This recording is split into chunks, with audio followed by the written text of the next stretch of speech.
Chapter 1896. The group of four passed through the golden persimmon forest of Little Lotus Peak and came to the turtle-carrying tablet at the top of the mountain. It was built under the orders of the Great Feng dynasty. The inscription on the tablet was, "The Great Peak of the Imperial Taoist Ancestral Court," which symbolized the glory of Mount Wudang hundreds of years ago. The only woman among the four tourists held a ripe persimmon in her hand. She stood under the turtle-carrying tablet and looked up to read the inscription. The other three men stood side by side on the cliff, looking at the scenery at the foot of Mount Wudang.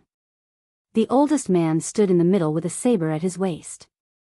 On his left was a thin swordsman with a long sword on his back. On his right was an elegant scholar with white hair. Then, when the beautiful woman turned her head, she saw a strange scene. She didn't know when there was only one person left standing on the cliff. It turned out that the swordsman and saber had retreated dozens of steps and were not far from her.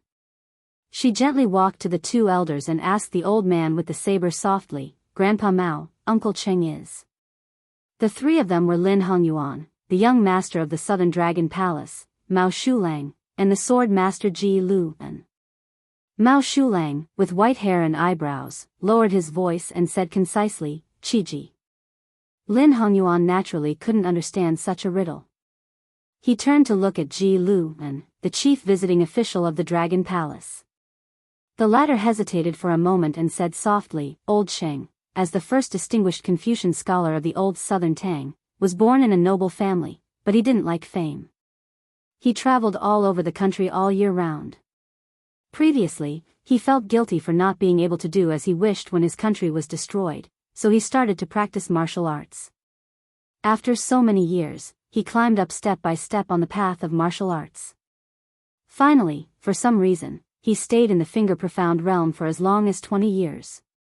This trip to Liang, he accumulated a lot and showed signs of breaking through. It is similar to Chao Chongqing of West Chu and Shenyuan Jingqing of Mount Hui. Lin Hongyuan was surprised. Uncle Cheng is finally going to enter the celestial state?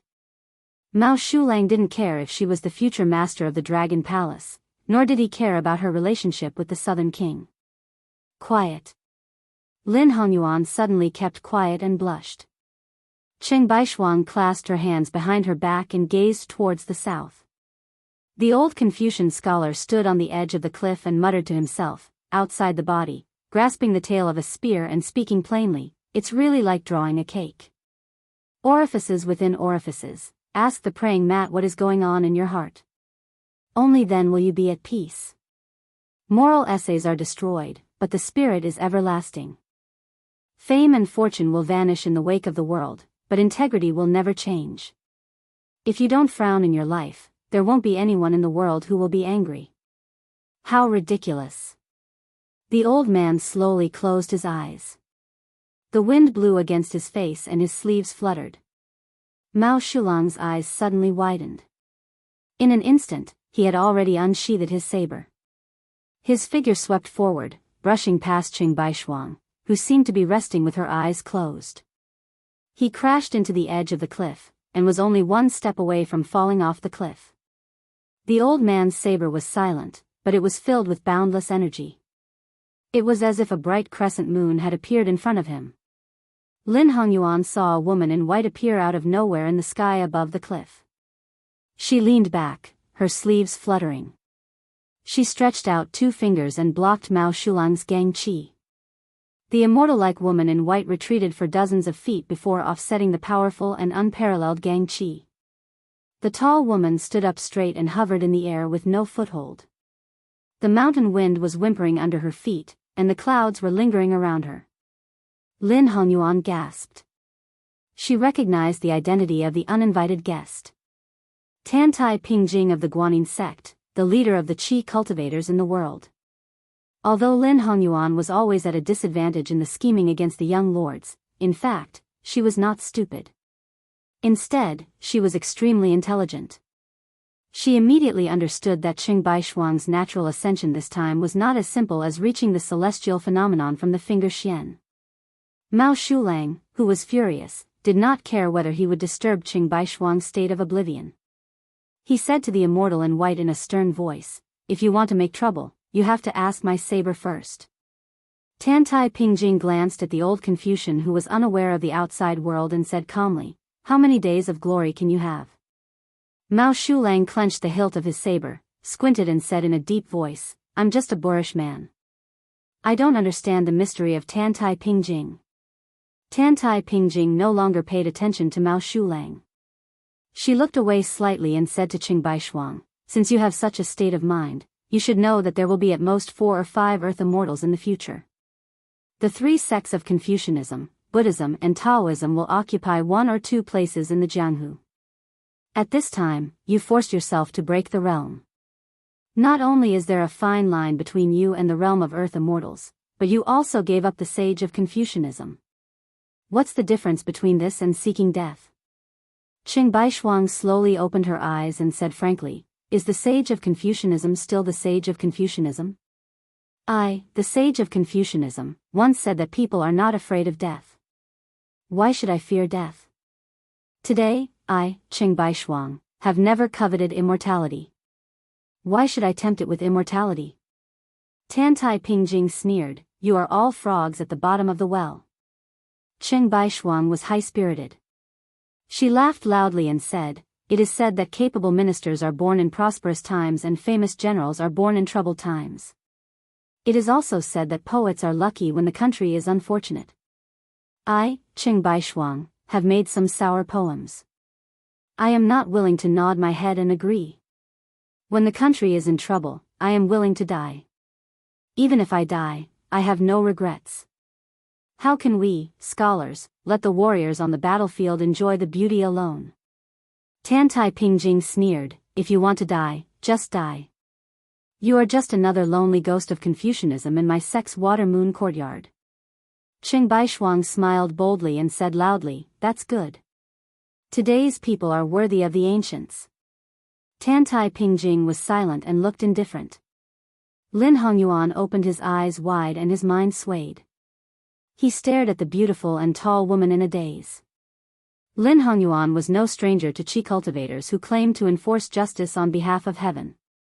There were several such strange people around Xiaobing, the king of Yan Qi. They all had a cold aura that looked at the world as if they were watching a fire burning across the river. They were extremely unreasonable. Those immortals in white hated the fame and fortune that ordinary people all yearned for. They were silent all year round. When ordinary people interacted with them, they would not expect them to bare their hearts to you. Because Tantai Pingjing was a woman, Lin Hongyuan had always worshipped her. Jiang Yan'ai was another worthy female sword fairy after Wu Su, and Xinyuan Qingfeng was also a character with the best cultivation in Jianghu. However, these 2 women were after all too young. It was difficult for the proud Lin Hongyuan to sincerely admire them. Tantai Pingjing was different. She was 100 years old, but her face was still youthful. She was an immortal in the human world. Therefore, the person that Lin Hongyuan admired and envied most in his life was undoubtedly Tantai Pingjing. It should be known that the old beauty of a famous general was especially pitiful. Lin Hongyuan had all kinds of ambitions since a long time ago. One of them was to ask Tantai Pingjing about the unique method of retaining one's youthful appearance. Lin Hongyuan hoped that she would die young. Unfortunately, Tantai Pingjing came and went without a trace. She did not even look at Lin Hongyuan from the beginning to the end. Ji Lu and Qing Baishuang had known each other for dozens of years. Their relationship was the most sincere. He said sadly, "Old Qing, is it really like what Tantai Pingjing said?" Qing Baishuang did not hide. He nodded and said, "My celestial state is indeed spoiling things through excessive enthusiasm. I can't maintain it for a long time. As for becoming a Confucian saint one day, I don't even think about it." Ji Lu sighed deeply. Qing Baishuang comforted his best friend, "A scholar should always put what he learned into practice. What's the benefit of being a prime minister in the mountain and an immortal in the forest?" Ji Lu exhaled deeply and said in a low voice, "Fine, I'll accompany you to the outside of Liangzhou Pass." Qing Baishuang asked with a smile, "Why do you want to go?" Ji Lu pointed at the long sword on his back. This old friend of mine hasn't cut off the head of a Beimang barbarian. Lin Hongyuan was shocked. If Qing Baishuang, who had no roots in Jianghu, wanted to stay in Beiliang, she, as a minor leader of Jianghu in Nanjiang, didn't care. But if the chief guest of the sect also stayed, she would not be able to explain it to Mr. Naylan. Mao Shulang, who had sheathed his sword, suddenly said, "Count me in." Lin Hongyuan was stunned. She came with 3 grandmasters of martial arts, but when she left, she was going to be all alone? In addition to staying young forever, her other ambition was to arm wrestle with Xianyuan Qingfeng and become the second female leader of Wulin in Liang. Mao Shulang, Qing Baishuang, and Ji Luan, who were close to her, were originally indispensable helpers for her to reach the top of Jianghu. Lin Hongyuan knew that once they made up their minds, perhaps only Mr. Naylan could persuade them to change their minds. She thought of her evil plan not long ago and murmured, "Karma is not good." The Confucian scholar Qing Baishuang looked into the distance again and said loudly for no reason, Confucius said, 300 poems, in a word, the most moving part is thinking without evil. The old scholar with white hair on his temples was full of smiles at this moment. In the past, young people thought without evil. In their twilight years, they should be like this. Chapter 1897. In the darkness of the night, the young lord who had just been kicked out of his small wooden bed moved a bamboo chair to sit under the eaves. He did not treat himself too badly. He did not forget to bring out a pot of green ant wine and a plate of peanuts. He did not drink the wine. The small plate was placed on his robe, and he slowly ate the peanuts one by one. The night was long, so he should eat sparingly. Su Fengnian sighed. Haste makes waste. He thought that she was in a good mood because he had helped her earn so many copper coins. In fact, she did let him touch the small bed. However, when his paw just touched a certain place that was, finally, not peaceful, he was immediately met with an unexpected disaster before he had time to savor it. Su Fengnian lowered his head and glanced at his crotch. He said sadly, "Jianghu's loyal young man, you enjoy the blessings, and I bear the difficulties. That's loyal enough, right?" After muttering, Su Fengnian leaned back in the chair and held the back of his head with his hands. He looked up and saw the bright moon in the sky. It was autumn, and the night was as cold as water. Su Fengnian was aware of the confrontation between Gu Jiantang and the white-robed monk during the day, as well as the disturbance caused by Tantai Pingjing in the 2 lotus peaks. He even knew that Gu Jiantang and Tantai Pingjing finally met at the foot of the mountain. There were some things that he could not care about, and he could not care about.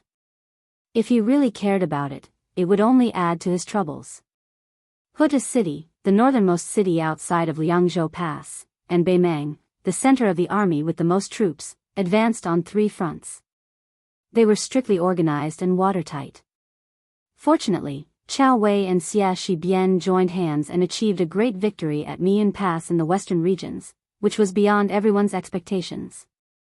However, the 2 cavalry troops under Xia Shibian's command, as well as the horse bandits recruited by Han Wenbao and Chai Dongdi, were almost completely wiped out. The Huaiyang Pass Governor-General had already made an exception to promote Xia Shibang to Deputy General of Liuzhou. He was temporarily in charge of the 2 towns of Linyao and Fengxiang, and the 20,000 monk soldiers of Lantua Mountain were also under his command. Xia Shibian's cavalry didn't suffer too many losses. Mount Qingliang and the Governor-General Manor hastily came to a temporary decision, deciding to have Xia Shibian lead the troops to charge north. Together with Yulwan Saber Division's Yuzhou elite cavalry that was already approaching Northern Mang's Gentleman's Pavilion, they formed a coordinated force to advance side by side, directly assaulting the Southern Dynasty's west capital. Yuzhou Gourd Pass was calm. The group of 20 or so swordsmen that had left the Wu family's sword tomb could take this opportunity to lead a small group of cavalry outside the pass. Although it was just icing on the cake, it was still a good thing. North of Qingsang City in Liuzhou, Huang Manor and Ko Jianghuai's 2 cavalry units were ready to set off. This afternoon, he had reached an agreement with Su Su. The 20,000 Shuzhou soldiers were not like a drop in the bucket, but they could only be used as a surprise force outside of Liangzhou Pass. In a battle where there was very little room to maneuver, it was not a good thing to fight a battle where the sword needed to be unconventional. Su Fengnian hoped that in the end, there would be no need for the 20,000 soldiers to rush to the battlefield. As for the message that Wei Miao sent to Qin Jibao, saying that he would not stop this old man's son Zhao Dingxiu's troops from crossing Shu into Liang, it could be trusted, but not completely trusted. Currently, the northern and southern territories near Guangling River were in a mess. Yan King Zhao Bing, Shu King Qin Jibao, King of Jing'an, Zhao Sun, and Li Yang, these three vassal kings were working together. Maybe the Li Yang court that was loyal to the Zhao family still felt that with Gu Jiantang, this stabilizing force, the court still had some advantage. However, Su Fengnian knew that Gu Jiantang's fate with the Zhao family of Great Peace City had come to an end. His son-in-law Yuan Tingshan had betrayed the court during the spring snow-building celebratory feast. In the eyes of outsiders, he had given his father-in-law, Gu Jiantang, a difficult problem. However, that ambitious mad dog had also gone with the flow. Right now, Su Fengnian, other than the situation outside the Guanbai border, was truly worried about the grain that the court had promised before entering Liang. With his friendship with King of Jing'an, Zhao Sun, and the fact that Zhao Sun was about to be pushed onto the dragon throne, it would be strange if the court's grain could be smoothly transported to Lingzhou. Originally, these things were not a problem. Even if Zhao Sun really did put on the dragon robe, he was just a puppet. He could speak, but he could not truly change the situation. Even if Yan King Zhao Bing was wary of Beiliang, as long as Zhao Zhu was there, he could still change the situation. However, ever since he met Lin Hongyuan, Su Fengnian had to prepare for the worst, which was that Beiliang would face the greatest predicament of being attacked from the front and back. Su Fengnian carefully chewed on a peanut and calmly said, "Zhao Zhu, you forced me to fight with you. Even if I can't sit on that throne in the future." Su Fengnian sighed and did not say any harsh words. That evening, the Gerfalcon sent a secret message from Wutong'an on Mount Qingliang. It only had 4 words. "They have arrived at Liangzhou." These 4 words were personally written by his second sister, Su Weisheng. Furthermore, one could tell that she had written them with great care. This was a secret matter that had been planned for a long time. Even the Whisk Room and the Eagle Room did not participate in it. From beginning to end, it was only Su Weisheng who planned it. A few years ago, when Su Fengnian traveled to Jianghu for the second time, other than the old man with the sheepskin fur coat and the little mud man, there was also Lu Qiantang, who later died in the reed marsh, and Xu Xiu, who was very likely to be the empress. There were quite a few people. Among them, the plump woman holding the white cat was very inconspicuous.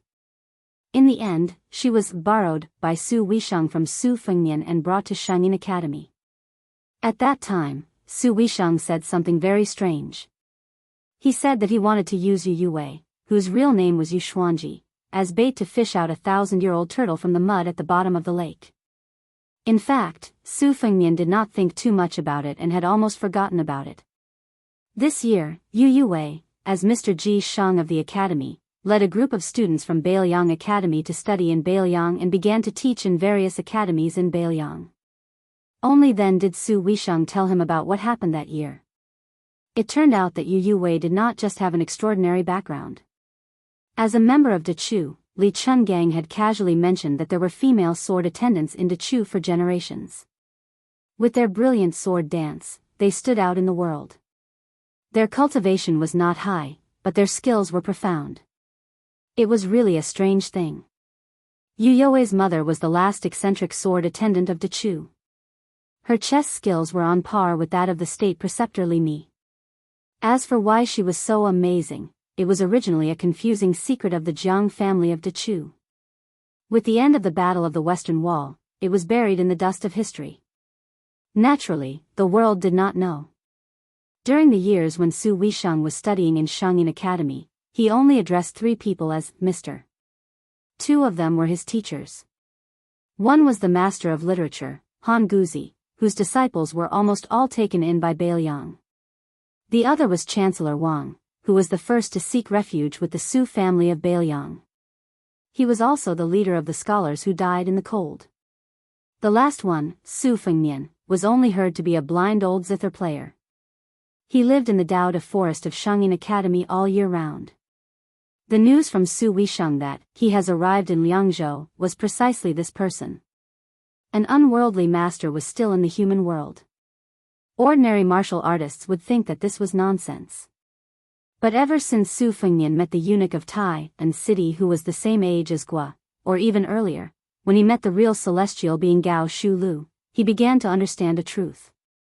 Now, there was one more person in the world who could not be understood by common sense, Tan Tai Ping Jing. This sentence was not nonsense, it was obviously a lie.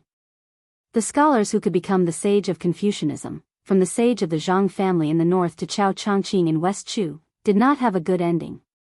People of the same three religions, Buddhism and Taoism, almost every generation had people who succeeded in proving their Tao, reaching perfection, or ascending. Why was it that only Confucianism did not have a good ending?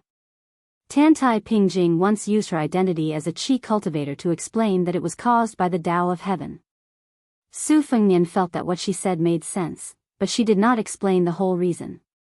Su Fengnian, who was in a daze, suddenly remembered something. He put down the wine pot and plate, got up and ran to fetch water. Late at night, the elephant washing pool should have finally quieted down. Then, he filled the water tank with water. But just as Su Fengnian pushed open the green bamboo fence, he could not help but jump up and curse. In the middle of the night, there were two groups of people coming to the elephant washing pool. Chapter 1898. Su Fengnian hesitated for a moment. He didn't care anymore. Those Jianghu ruffians could do whatever they wanted. If they really pissed him off, he would let those bastards have a taste of the cool autumn air and cold water bath. He carried the burden and continued to walk in that direction. Stepping on the fragmented moonlight shining through the bamboo forest and approaching the elephant washing pond, Su Fengnian already had a rough understanding of the situation. Two groups of foreign Jianghu people had a conflict when they were burning incense during the day. Because Beiliang's laws were harsh and they had already learned a bloody lesson, they didn't dare to fight in public. The two sides agreed to spar at the elephant washing pond in the middle of the night and secretly signed a life and death agreement. They were not allowed to bring weapons and were responsible for their own lives. After the event, they were not allowed to tell the local authorities of Beiliang at the foot of Mount Wudong. Even if they accidentally leaked it, they had to grit their teeth and not implicate others. When Su Fengnian reached the end of the bamboo forest, he stopped and looked up. He saw two groups of people fiercely confronting each other by the elephant washing pond. 7 or 8 people against 20 people. There was a great disparity in numbers, but the former's momentum was stronger, while the latter's military strength was superior. However, the situation was somewhat silent, allowing the leader of the 7 or 8 people to poke and point at their noses. Su Fengnian turned his head and looked. On the huge rock in the middle of the pond, a graceful figure that was originally lying on her back sat up. The woman basking in the moonlight in the middle of the night didn't make a big noise, but when it was discovered by some Jianghu people with sharp ears and eyes, the atmosphere instantly became awkward. After she sat up straight, she faced the two groups of people who were speechless and said, "You guys continue. Don't pay attention to me." Everyone looked over. The water in the pond swayed and the moonlight dazzled. They saw her sitting alone on the rock with a pair of boots neatly placed on her left and a jug of wine on her right. Her appearance was not outstanding, but at this moment, it made her look hazy and made her look even more beautiful. After she opened her mouth to speak, the wine emboldened people, and the beauty emboldened them even more. The burly man who was originally pointing at people's noses and scolding them suddenly shouted with a thunderous voice. He heavily clenched his fist and slapped his chest. "Wang Song Feng. I've roamed Jianghu for dozens of years. What did I rely on? He relied on the word righteousness. I don't care who was right or wrong between you and Li Bangxian during the day. Since he found me, it means that he treats me, Hong Ming Tang, as a friend. Even if you've invited clan leader Tang and great hero Song to help, we'll rely on our own abilities today. According to the rules of the underworld, the one who kneels down in the end will admit his mistake." The short man in front of him rolled his eyes, jumped up, and slapped him in the face. In the pugilistic world, if beating someone up was considered as starting a feud, then beating someone up in the face was considered as starting a feud. As a result, the two sides began to fight because of the woman's interruption. At first, some people still cared about their status, but in the end, they became more ruthless. They used all kinds of unorthodox moves, such as kicking the crotch, the black tiger, the heart, the monkey picking the peach, and so on. Moreover, they seemed to be using them to the point of perfection. There were all kinds of situations where the donkey rolled around and the dog ate shit. Tragic. Su Fengnian, who was watching from the side with a bucket of water, felt pain for the heroes who had been beaten up. How could it not hurt to be slapped in the face and spin a few times in the air before landing on the ground? How could it not hurt to be kicked in the crotch and roll around while clenching their teeth and not crying for their parents? How could it not be heroic? Su Fengnian, who didn't attract any attention, took this opportunity to go to the elephant washing pool and fill 2 wooden buckets with water. The woman had already put on her boots. She floated to Su Fengnian's side with a wine pot in her hand. She had a strange look in her eyes. Su Fengnian stopped what he was doing and asked with a smile, "Manor Master Tong, are you in the mood for leisure?" The young female head of Jinsua Knife Manor said seriously, "Tong Shanquan has engraved the prince's parting words in my heart. Legend has it that the elephant washing pool has always been the place where the Wudang sword maniac Wang Xiaoping practiced his sword. He once used a bamboo sword to cut down a waterfall, so he wanted to come here and try. Unfortunately, he didn't get anything." Su Fengnian said softly, "Everyone has their own fate. There's no need to force it. Especially when you're about to break through a bottleneck, you can't rush it." Tong Shanquan had 2 famous knives at her waist, Wuda and Tianbao. She nodded. She clearly didn't have a knot in her heart about returning home disappointed tonight. This was in line with Su Fengnian's impression of her. She was magnanimous. Su Fengnian shook his shoulder pole out of habit, no different from a villager carrying water in the countryside. Before they parted, he smiled at her and said, "If you don't mind, I'll have someone bring you one of Wang Xianji's fist manuals and some of my own knife skills." Tong Shanquan was stunned. She then asked directly, "Does the prince need me to do something?" Su Fengnian nodded and said, "Of course." Tong Shanquan blinked her eyes. Su Fengnian continued, "In the future, when you practice the knife and become a knife master even better than Gu Jiantang, it would be even better if Grandmaster Tong could tell others that you were taught by someone in Beiliang when you travel to Jianghu." Tong Shanquan smiled slightly and said crisply, "Okay." At this time, someone sneaked over to them. Su Fengnian turned his head and glared. He shouted angrily, "My father has been the chief of Beiliang's Green Forest for 20 years. You motherf ***, you dare to provoke me?" The person was stunned by his domineering attitude. He weighed the pros and cons. Perhaps it was better to be safe than sorry, so he turned around with his tail between his legs. Su Fengnian turned back and said jokingly, "I didn't say anything wrong. My father has always been the chief of Beiliang's underworld." Tong Shanquan couldn't say anything. Su Fengnian carried the water and left. Tong Shanquan looked at his back. Finally, he turned around slowly, tapped the ground with the tip of his foot, and disappeared. The elephant washing pond was covered in chicken feathers. Su Fengnian returned to the thatched cottage and poured the water into the water jar. When he turned around, he saw Dong Tai. Su Fengnian didn't criticize him. With a serious expression, he said, "I'll go get the knife." Dong Tai nodded. Su Fengnian knocked on the door and entered. He picked up the cold knife from the table and left quietly. Not long after, Su Fengnian and Dong Tai stood side by side at the top of the stone steps of Big Lotus Peak. Dong Tai asked calmly, "Do you know who he is?" Su Fengnian shook his head and said, "I don't know." The peach blossom sword deity didn't say anything else. He closed his eyes and rested. Su Fengnian said, "You don't have to do anything unless it's absolutely necessary." Dong Tai remained silent. At the foot of Wudang Mountain, an old man and a young man walked through the archway and slowly climbed the mountain. The young man was called Go Yufang. He was once the lowest rung in the martial emperor city of Donghai. Until one day, the young man met a strange middle-aged man who carried a bowl into the city. There was another middle-aged man with an ordinary appearance following closely behind. The young man still didn't know that the former was Xia Guining and the latter was Dong Tai. After the young man left the martial emperor's city, he traveled around and met the hunchbacked old man. They traveled west together and came to Bailiang. The young man only knew that the old man's surname was Zhang. He called the old man Grandpa Zhang. The old man was an old-fashioned man who didn't like to smile. He was like a strict old teacher.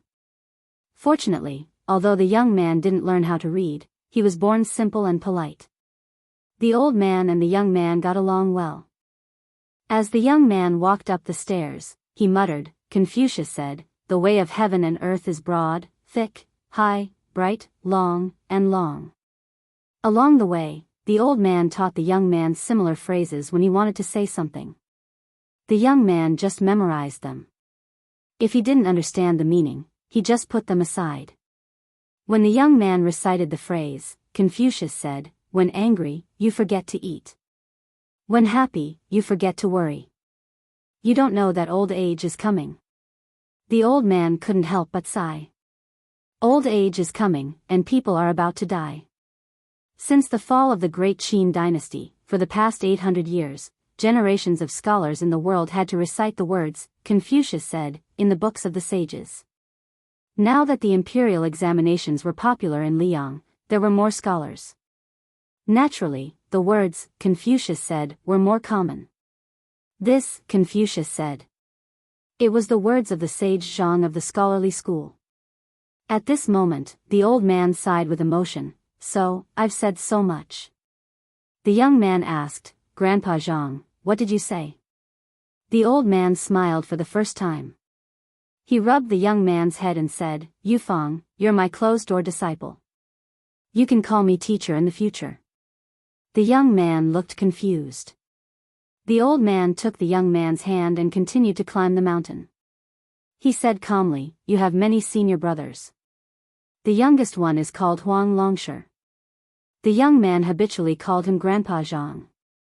He asked curiously, "Is it Huang Longshi who has the same name as the great demon of spring and autumn, Huang Sanjia?" The old man laughed it off. Chapter 1899. Wasn't it a joy to have a guest coming from afar? Su Fengnian was very unhappy at this moment. He was even unable to suppress his anger. Unlike his encounter with the eunuch in the small town in Yuzhou, Su Fengnian was not angry at all during that dispute. He even regarded the eunuch as a gentleman. However, this strange guest who climbed the stairs brought an inexplicable sense of irritation to Su Fengnian after he appeared at the foot of the mountain. At Su Fengnian's level, he could predict the future. Therefore, Su Fengnian was certain that the person who climbed the mountain was not someone who would provide timely help like Dong Tai. The level of danger was very likely no less than Qi Jiajie's 10,000 miles sword that originated from the Dongyue sword pool. It could even be compared to Wang Xianji's death alone. However, Su Fengnian was mentally prepared for Wang Xianji and Qi Jiajie's appearance. One of them was doing it for her own martial arts, while the other was doing it for the emperor. Su Fengnian could understand their loyalty to the emperor. But at this time, the old man, who was becoming clearer and clearer in his field of vision, was like an unexpected disaster that he could not avoid. How could Su Fengnian, who had originally planned to go to Jibei's city tomorrow morning, not be angry? It was like a person sunbathing in front of his house. He was clearly not in anyone's way, but a passerby inexplicably threw a bucket of feces and urine at him. The peach blossom sword deity, who clearly sensed Su Fengnian's disturbed state of mind, frowned and said, "Are you planning to surrender without a fight?" Su Fengnian took a deep breath and said in a low voice, "It's good that you're angry. You can just beat him to death." Dong Tai gently pressed the Taiya sword at his waist. Sword Qi instantly filled his sleeves and he said in a serious tone, "That person can't be underestimated. Even after Chao Chongqing switched to the way of tyranny, he's just like that. If you still want to fight the enemy with such a state of mind, then go away." Su Fengnian's face was livid. He closed his eyes and pressed his palm against the cold blade's hilt. His fluctuating mood finally calmed down. There were more than 100 stone steps between them, and the two parties were about to meet. The monk stopped in his tracks and rubbed the head of the young Go Yufeng. He asked with a smile, "Is that uncle the benefactor who gave you the white wooden sword box?" The young man widened his eyes and looked over. As expected, it was that uncle whom he had met once before standing at the top of the stairs. However, the uncle who was eating wontons in the martial arts city was sloppy, and he didn't have a sword. He didn't have the demeanor of an expert. The old Confucian scholar, who exuded a decaying aura from his body to his aura, patted the young man's head and said softly, "Go say hello." The youth with the bamboo box on his back smiled when he heard this. Then, he walked up the stairs with light footsteps. Dong Tai was at the top of the steps.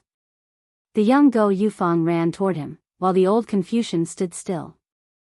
Right at this moment, the old Confucian shouted 3 times in succession, "Dong Tai! Tai a sword! The Wu family sword tomb!" His mouth contained the heavenly law, and his words were followed by the law. At the same time, Dong Tai's figure flashed and disappeared. Only ripples were left in the place where he stood. Su Fengnian's sleeves were fluttering in the wind. The young man who watched his benefactor disappear was stunned on the spot. He didn't know when the old Confucian scholar came to his side and said with a smile, "It doesn't matter if you thank him later. Yufeng, you can walk around after you reach the top. There is a house in the Purple Void Temple where Ancestor Lu's sword was hung for hundreds of years. You can go there and pay your respects." "Oh," the excited young man replied.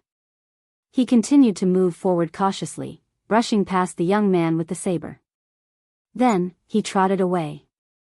The old Confucian scholar stood still and looked up at the young king. "Why are you still hesitating when facing a strong enemy? Did your Beiliang frontier army also cower when you met the Beimang cavalry outside the Liangzhou Pass? The Beiliang cavalry is the best in the world.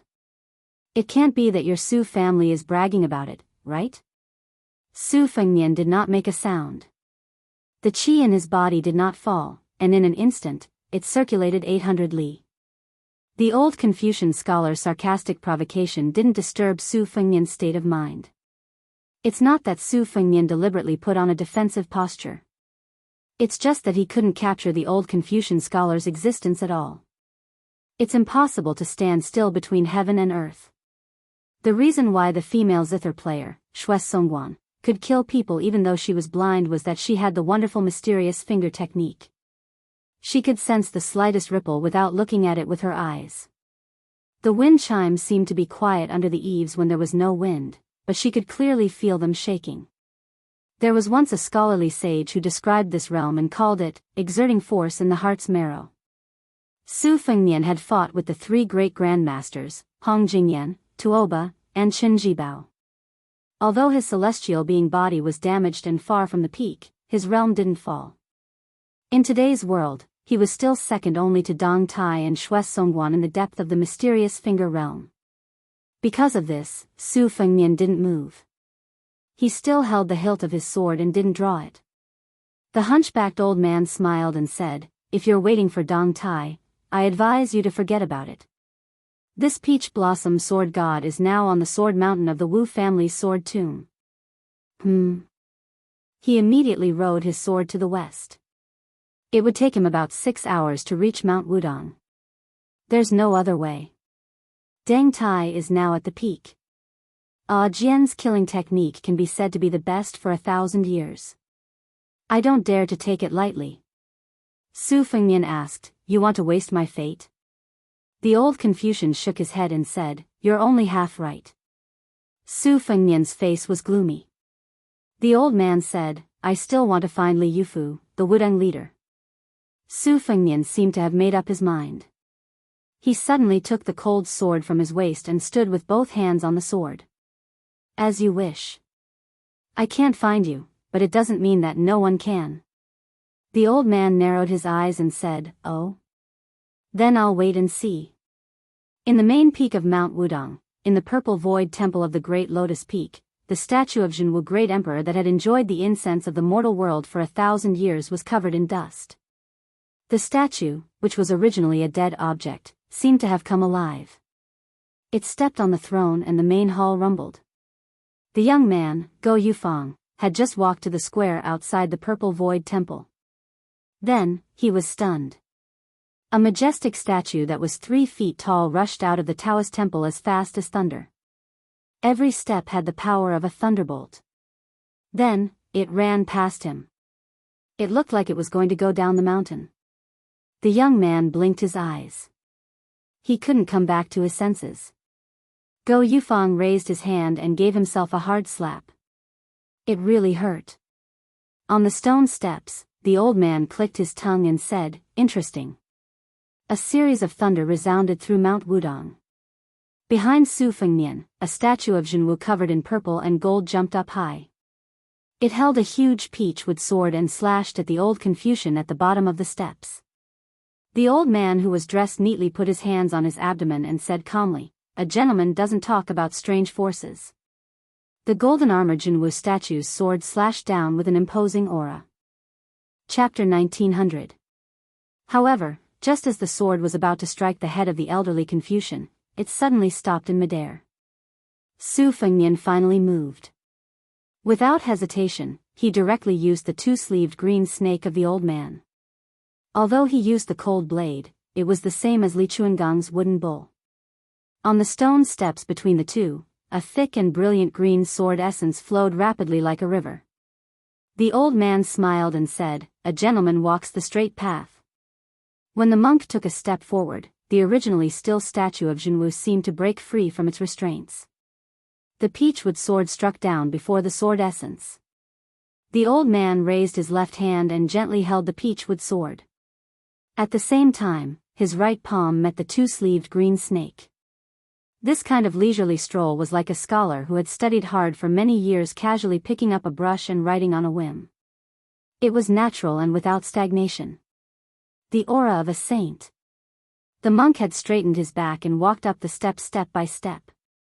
His left hand held the statue of Jinwu, and his right hand blocked the 2-sleeved green snake. The peachwood sword of the statue of Jinwu. Li Chuangang's majestic sword essence. Under the contrast, the old man's steps were slow, but he never stopped. The old man even had the energy to say, "I'd like to see how long you can hold your breath." The purple qi on the statue of Jinwu the Great Emperor was wavering. Visible cracks began to appear on the wooden sword that was almost as long as a person.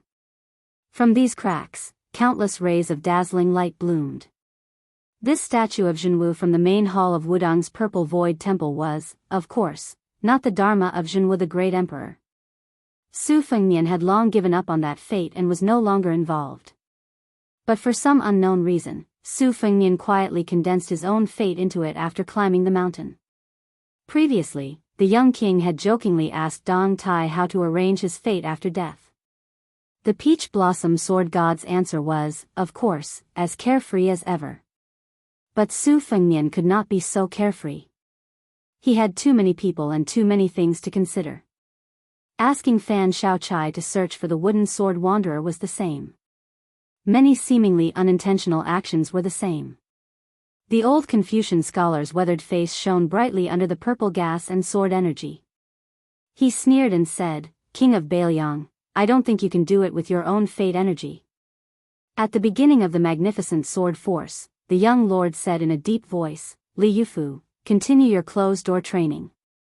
The old Confucian took a big step forward and said in a clear voice, "Su Shao led his troops to trample the 6 nations and broke the spines of the Spring and Autumn dynasties. As a result, the Central Plains were littered with new graves. Now that he's dead, do you really think that the Su family doesn't need to repay the debt?" The boundless energy swords kept shattering in the old man's palm. The old man was also somewhat angry. He shouted, "Su Fengnian, do you really think no one in this world can kill you? Will I let you do whatever you want? As long as you don't give up, Xie Guaniying's death will be followed by Tantai Pingjing's. Even if Tantai Pingjing dies, there will still be the next person." A purple gold date mark appeared between Su Fengnian's eyebrows. He said slowly, a gentleman walks straight.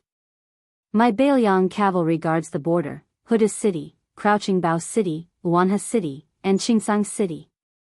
Only those who die with their backs to the south will die. The old Confucian scholar suddenly pushed his right palm forward. At the same time, his left wrist shook slightly. The entire energy swords were pushed back dozens of feet. The statue of Jinwu, whose peachwood sword had turned into powder, was thrown back hundreds of feet. Even when facing Su Fengnian, whose combat strength was not at its peak, the old man was able to gain the upper hand from beginning to end. The old man's unfathomable cultivation was enough to shock the world and make ghosts and gods weep. The old man finally reached the top of the stairs. In his sight, the young lord stood in the distance with a cold saber in his hand. A trace of blood seeped out of the corner of his mouth. The old man smiled and asked, even though you've fallen to such a state, you still don't want to use the entire Bailiang's fate to fight against the enemy? Su Fengnian spat out the blood clotted in his mouth and took a breath of fresh air. If he had not been hit by Tuoba's full-force hammer, even if the old man's cultivation was profound, he would not have been able to push back the energy swords with one palm even if he could block the energy swords of the mortal world. Su Fengnian twitched the corner of his mouth and said with a smile, my fate is indeed not much, but I still have a chance to keep you on Mount Wudong. The old man's eyes were full of pity. He said, I thought you would say, even if I die here, there will still be a king of Bailiang on Mount Qingliang who has the same appearance and height. What, is this the confidence you have to fight me to the death? When did the leader of 300,000 Bailiang cavalry, the well-deserved Grand Master of Martial Arts Evaluation, become so unambitious? Su Fengnian tightened his grip on the hilt of his blade. The old man did not seem to be in a hurry to make a move. It was unclear whether he was worried that both sides would be injured or that both sides would be destroyed. He asked, aren't you curious who I am? Su Fengnian sneered and said, a stray dog. The old man was stunned and then laughed. You hit the nail on the head. At the foot of Mount Wudong, there was a purple aura climbing the mountain. It was the statue of Jinwu that the old Confucian had casually thrown down the mountain. Although the body of the statue was broken, the purple aura lingering around it was even thicker.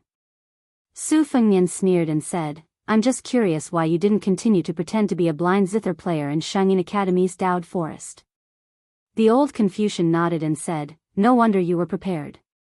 It was Su Weisheng who revealed the heavenly secret to you. You're really cautious. Originally, you shouldn't have regarded me as an enemy because of how I took care of the girl surnamed you in Shangyin Academy. It's a pity that Tantai Pingjing won't help you now. No matter how many tricks you use, in the end, everything will be for naught. Su Fengnian held the cold blade in his left hand and held it horizontally in front of him. He put 2 fingers of his right hand together and gently stroked the back of the blade. The old man laughed and said, an ant trying to shake a big tree. Su Fengnian replied, there was a disciple of your Confucian school who said that he was overconfident. The old man waved his sleeves. Isn't that because I misled him? Su Fengnian put his 2 fingers together and stopped at the tip of the blade. Silently, the cold blade was like a talisman. Gao Shulu had once been sealed by this move. The old Confucian was still calm and composed. He glanced at the previously ordinary Bailiang blade and felt as if it contained endless Tao. On the bright blade, there was a faint pitch-black dragon floating around. However, the old man was still in the mood to praise, very interesting.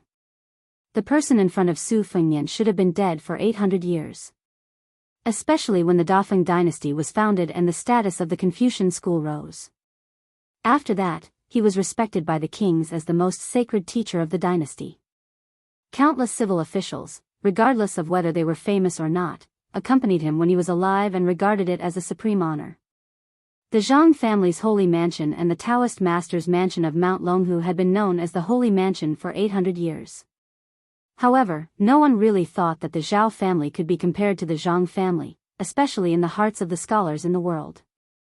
The Zhao family was probably not even worthy of carrying the shoes of the Zhang family. This inconspicuous old Confucian. He was the first-generation saint of the Zhang family. Chapter 1901. The commotion caused by this battle of immortals was not small. On Wudang Mountain, apart from the wife of a certain white-robed monk who was still snoring, almost everyone had put on their clothes and got up. But without exception, no one went to join in the fun. The Battle of Li Chungang and Wang Xianji in Martial Emperor City, the Battle of Su Fengnian, Dong Tai, and Chao Chongqing in Great Peace City, and the Battle of Chao Chongqing attacking the city alone. There were also grand events of the Jianghu that were second only to these peak battles. They had all taught the people of the Jianghu a bloody lesson. If they had not reached that level, they should not get involved. Otherwise, they would be implicated. It was as difficult as ascending to the heavens to criticize the moves of those martial arts grandmasters. When the true peak martial arts grandmasters engaged in a life and death battle, they would not give the small fries the chance to clap their hands and cheer or be surprised. The white-robed monk without the string of beads on his chest sat on the bench in front of the hut, quietly looking up at the moon. A tall woman dressed in the same white robe appeared in front of him. The white-robed monk did not look at her. He only said softly, "The heart is sloppy and the world calls it suffering. Only you and I enjoy it." The leader of the world's chi cultivators nodded and then shook her head. "You and I are the same, but not the same." The white-robed monk rubbed his bald head and said emotionally, "My daughter heard some nonsense from the foot of the mountain. It said that for the women of the world, it takes 10 years to cultivate Song Yushu, 100 years to cultivate Su Fengnian, 1,000 years to cultivate Lu Dongxian." The woman who was 100 years old but had a youthful appearance murmured sadly, "He does not understand." The white-robed monk sighed. "I am more afraid of playing dumb." She suppressed her emotions and looked at the white-robed monk. "No matter what, I am a chi cultivator. I will follow my heart." The white-robed monk made a sound of acknowledgement. "Then this poor monk will not invite you to tea?" She asked, "Is that all?" At this time, the white-robed monk suddenly thought of a young girl's clear voice. "Mother, mother. Wake up. Father is secretly meeting with his confidant again."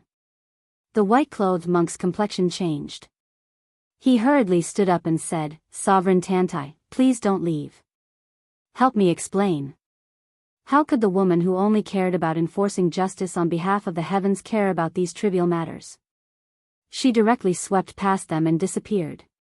The white-robed monk turned around stiffly and saw his daughter gloating over his misfortune, his stupid disciple with sleepy eyes, and his wife aggressively running out of the house with a kitchen knife. The white-robed monk had a flash of inspiration as he said in all seriousness, "That woman is over 100 years old. She's not someone of the same generation at all." The woman was stunned. "So old?" The white-robed monk nodded vigorously. The woman rolled her eyes and turned to leave. "I'm as beautiful as a flower. At the very least, I'm still a middle-aged woman who's still charming. Why would I be jealous of an old woman who's over 100 years old?" The white-robed monk secretly wiped off his cold sweat and glared at his daughter. She made a face and said angrily, "It still hurts from being pulled by mother during the day." The white-robed monk said in a bad mood, "Who told you to tell your mother about the little private savings that I've painstakingly saved? You've shot yourself in the foot, haven't you?" The girl was stunned. Just when the white-robed monk was gratified and thought that his daughter had found her conscience and had come to her senses, she immediately turned her head and shouted, "Mother! Although that woman is old, she looks very young. She looks younger than you." Suddenly, there was an angry roar that was more majestic than the Buddhist lion's roar in the house. "What?" The white-robed monk silently raised his head and looked at the moon. He guessed that this time, even Buddha couldn't save him. Buddha probably really couldn't save this monk who drank wine, ate meat, and married his wife. However, his stupid disciple suddenly became enlightened and bravely explained to his master's wife. He actually persuaded his master's wife to go back.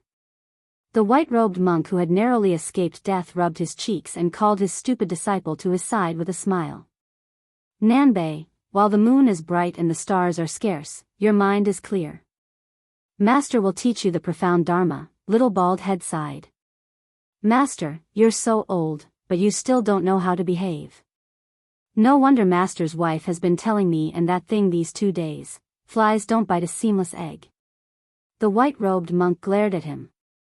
Unfortunately, his stupid disciple wasn't afraid at all. Instead, he said in a methodical manner, "Master, Buddha said that feelings against oneself are born from feelings. When hatred arises, resentment must be removed by observing the 5 meanings." The white-robed monk's temper was gone. Li Nanbei made a cute and playful pig face and swayed back into the house. The white-robed monk couldn't do anything. The stupid Nanbei suddenly whispered, "Master, I've actually been helping you string the prayer beads the whole night. I was afraid that Master's wife would find out that the string was broken and would worry about the impermanence of life. I didn't even dare to light the oil lamp. I just used the moonlight from the window to string the prayer beads." The white-robed monk's face was full of joy. He said matter-of-factly, "Master's daughter." The middle-aged monk who was in a good mood smiled and said, "Disciple, I'll continue to teach you the Dharma." The little monk was young, but he was already the Sanzang master of the 2 Zen temples. Whether it was the seniority of the sect or the profoundness of the Dharma, he was fully deserving of the title of an eminent monk. The little monk's face suddenly turned red. He said sneakily, "Master, let's put the Dharma aside for now. Why don't you lend me the 3 taels of silver you hid at Han Daozheng's place? Tomorrow, I'll buy some things and send them to Mianyanji." The white-robed monk waved his sleeves and strode towards the thatched cottage. "The moonlight tonight is not good. It's not suitable to teach the Dharma." Only the little monk was left sighing. Chapter 1902. At the foot of Wudong Mountain, the statue of Zhenwu Great Emperor strode up the mountain with purple clouds rising. 2 people were confronting each other at the top of the stone steps. Su Fengnian was holding a talisman knife that was glowing. The saint of the Zhang family was still calm. His hands were hanging down and he gently shook his sleeves. "You're really stubborn." After a long period of silence, Su Fengnian did not launch a thunderous charge. Instead, he appeared in front of the saint of the Zhang family in the blink of an eye. He leaped high, twisted his body, and slashed down diagonally. His sleeves fluttered, and he looked like an immortal. The saint of the Zhang family raised his arm and stretched out a finger. He smiled and said, "Benevolent Lushan." Su Fengnian's blade that contained a lot of gang qi stopped moving. It didn't even touch the old monk's finger. Between the two, there seemed to be hundreds of thousands of undulating mountains. They were separated by a thin line. Su Fengnian, who was in the air, almost said at the same time, "Open the mountain." His spirit was Li Chuangong's, "If the mountain doesn't come to me, I'll open the mountain with my sword." His move was Jian Jiuhuang's, 6,000 miles. The tip of the blade continued to press down. It was not overwhelming, but it was slow and firm. The saint of the Zhang family, with one hand behind his back, didn't seem to want to touch the talisman knife with a dragon hidden in it. Seeing that the tip of the blade was only an inch away from his finger, he frowned and said in a deep voice, "Wise Lushan." The hand behind his back quietly shook his wrist. In the middle of the mountain, there seemed to be a green dragon drinking water. A magnificent water column that was as thick as a well was quickly pulled up and went straight to the top of the mountain. At the same time, the saint of the Zhang family didn't give the young king a chance to withdraw his blade. He changed from holding the blade with one finger to holding it with 2 fingers. "I'd like to see if you're qualified to be the leader of the Bailiang cavalry."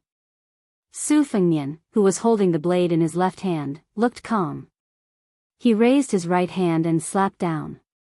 The wind and thunder of the palm shook. The immortal touched the head and broke the longevity. The saint of the Zhang family, who was driving the long dragon in the pool to hit Su Fengnian's chest, had to slightly change its course to respond to the young king's palm. Previously, the old monk used one palm to disperse the green snake in his sleeves. Su Fengnian's palm was not inferior to the old monk. The saint of the Zhang family's hand was the saint of the Zhang family. The saint of the Zhang family. Of the saint of the Zhang family. The 2 of them changed their qi at the same time. The water column stopped, and the saint of the Zhang family slid back a few steps. Su Fengnian held the talisman knife and landed on the ground. It just so happened that the statue of Zhenwu had already approached the top of the mountain and was about to attack the old Confucian. The saint of the Zhang family didn't turn around. Instead, he looked directly at the young vassal king with purple gold between his eyebrows and laughed. I'll teach you what it means to cultivate one's body and mind, and what it means to resonate with heaven and earth with the Great Spirit. The old monk gently stomped his foot. Ordinary martial artists, especially grandmasters of external martial arts, paid attention to penetrating the earth and killing snakes and rats. They meant that if they stomped on the ground, the snakes and rats hidden deep underground would be shocked to death on the spot. But the saint of the Zhang family did not have any momentum. Instead, it was like an old farmer casually stepping on his own crops. When the saint of the Zhang family was about to reach the top, a clay statue suddenly appeared behind the saint of the Zhang family. It was dozens of feet tall. It sat upright and was level with the top of the big lotus peak. The clay statue holding a scroll was far more familiar to the world than the Xuanwu great emperor of the north who only enjoyed the incense in Beiliang. It was everywhere in the ancestral hall of the Zhang family, the imperial palace of the capital, the headmaster's temple, the school, and the academy. The saint of the Zhang family flipped his palm casually and laughed loudly. The vicissitudes of life are like watching the palm lines. The clay statue behind him slapped the saint of the Zhang family's statue with the scroll. The scroll was shattered, and so was the Zhenwu statue. Su Fengnian softly shouted, "Rise!" A huge statue with golden armor and hair stood up majestically from the mud and wood chips. One was standing and the other was sitting. One was the Taoist demon rinsing primogenitor in the north, and the other was the saint ancestor who was worshipped by scholars like a god. A battle between civil and military. The saint of the Zhang family laughed. Is this the first-grade celestial state proposed by Gao Shulu, the law of heaven and earth? I didn't expect you to be able to support such a scene with your remaining destiny. It's a pity that you're a poor family. The old monk's smile deepened. A scholar can't reason with a soldier? That doesn't make sense. The clay statue of the saint raised an arm and pointed lightly. The fingers of the Zhenwu statue clenched into a fist and smashed down heavily. The old monk said indifferently, I also have some insights in my heart, and I want to share them with the world. Scholars study, and help the world when they're successful. They point out the country when they're in the imperial court, and they take care of themselves when they're poor. They don't forget their original intention when they pick up the brush and flip through the book.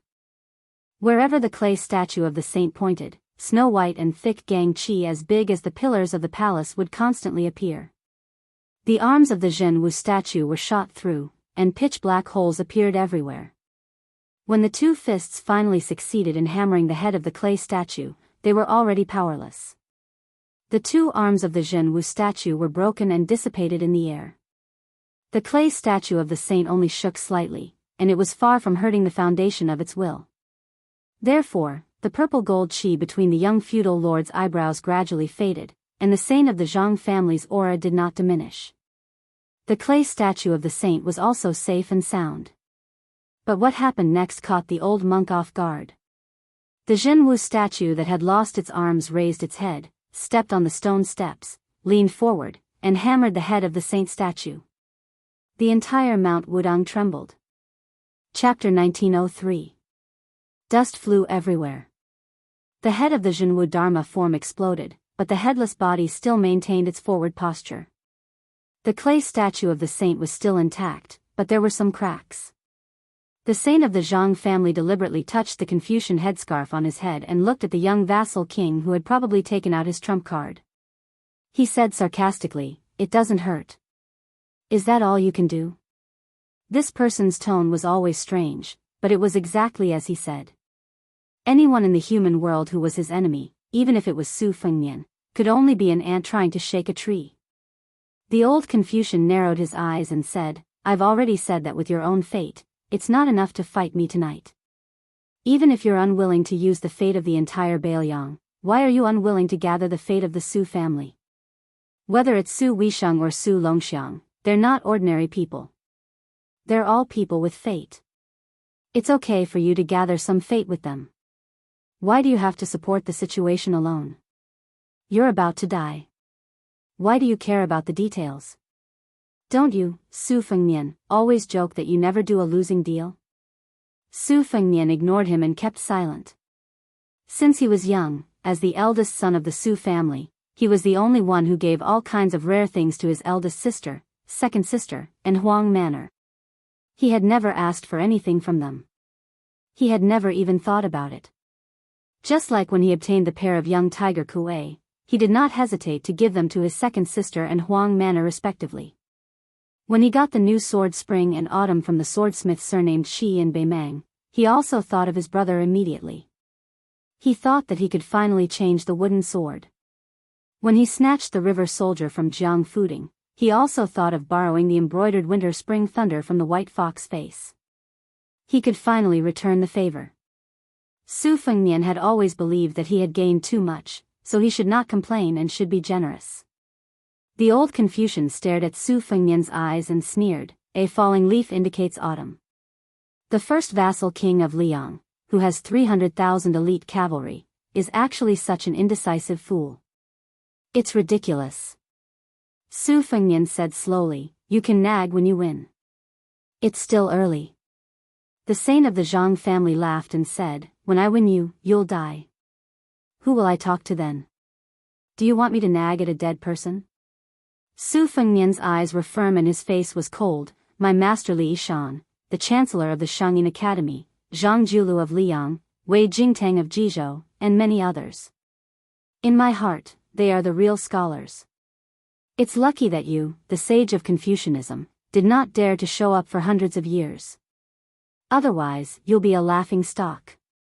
The saint of the Zhang family did not take it seriously and said with a smile, it's still too early to say that. Su Fengnian held his breath and concentrated. Since the disappearance of the Zhenwu Dharma form, it was harder to catch the old Confucian's qi. The old man raised his arm and waved it in the air. Suddenly, a 3-foot green gang qi appeared. The old man seemed to be lost in thought and sighed, maybe the descendants only know about my knowledge, but they don't know that it was me who started it. When the saint of the Zhang family condensed his qi into a sword, Su Fengnian instantly attacked silently. The old man stood on the spot and twisted his sword-wielding arm behind his back. With a simple sword stance, he blocked the talisman knife that was trying to cut off his head. After that, no matter which angle the elusive talisman saber appeared from, the saint of the Zhang family only used an ordinary sword-holding stance to defend himself flawlessly. The two sides' qi lasted for half an hour.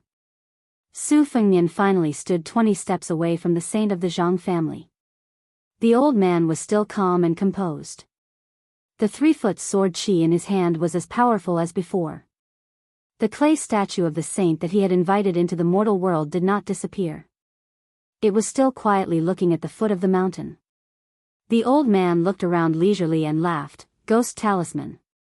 It's not bad to use the remnant soul of the Beimang true dragon and the talisman knife as the talisman gallbladder. However, it's a little far-fetched to use the divine lightning technique of Mount Longhu. What kind of lightning pool is this? How can it summon gods and ghosts? How can it suppress demons? There were 21 pocket-sized flying swords hovering around the old man. The 12 flying swords were given by Dong Tai. Black armor, childhood sweetheart, morning dew, spring water, peach blossoms, moth eyebrows, vermilion bird, yellow tongue, and golden thread tai yi. The 9 flying swords were later forged by Su Fengnian according to all kinds of life's will, and earnestly requested Mount Qingliang's Moazam master Zhu Zi to forge them. They were Fengdu's old Jiao Du, Yushui's fine beard, childish wild fox sheep fat ant Shen. Above each of the motionless flying swords, there was a yellow talisman glittering with golden light floating above them. The saint of the Zhang family exclaimed softly and asked curiously, why is the word talisman gallbladder missing? The Taoist sects in the world are divided, but at the end of the day, the talisman gallbladder is nothing more than a dozen words in the word aura. The talisman gallbladder has no words. You worked so hard to create this talisman. Where did the spiritual energy come from? Su Fengnian gripped the hilt of his saber tightly and sighed softly. This was supposed to be a lightning pool that he used to suppress the heavenly being, Tan Tai Ping Jing. As for what kind of talisman this was, it was obvious. Since Su Fengnian was in Bailiang, this talisman was naturally the cold talisman. The 21 swords were connected to each other. The 21 talismans were connected to each other by lightning. The old man shook his head and said, "When you read to your heart's content, you can read through the rise and fall of 1,000 years. What's a small lightning pool?" The saint of the Zhang family stood on the spot. He held the sword in one hand and dipped the other in his saliva. He made a gesture of flipping a book. The pages flipped. Every time a page was flipped, a flying sword would fall to the ground.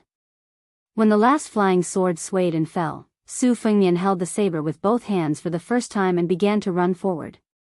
The saint of the Zhang family waved his sleeve and dispersed the 3-foot aura. He stepped forward and sneered, "Do you really think I'm afraid of your mountain sealing technique?" In an instant, the old man's left hand gripped the tip of the saber.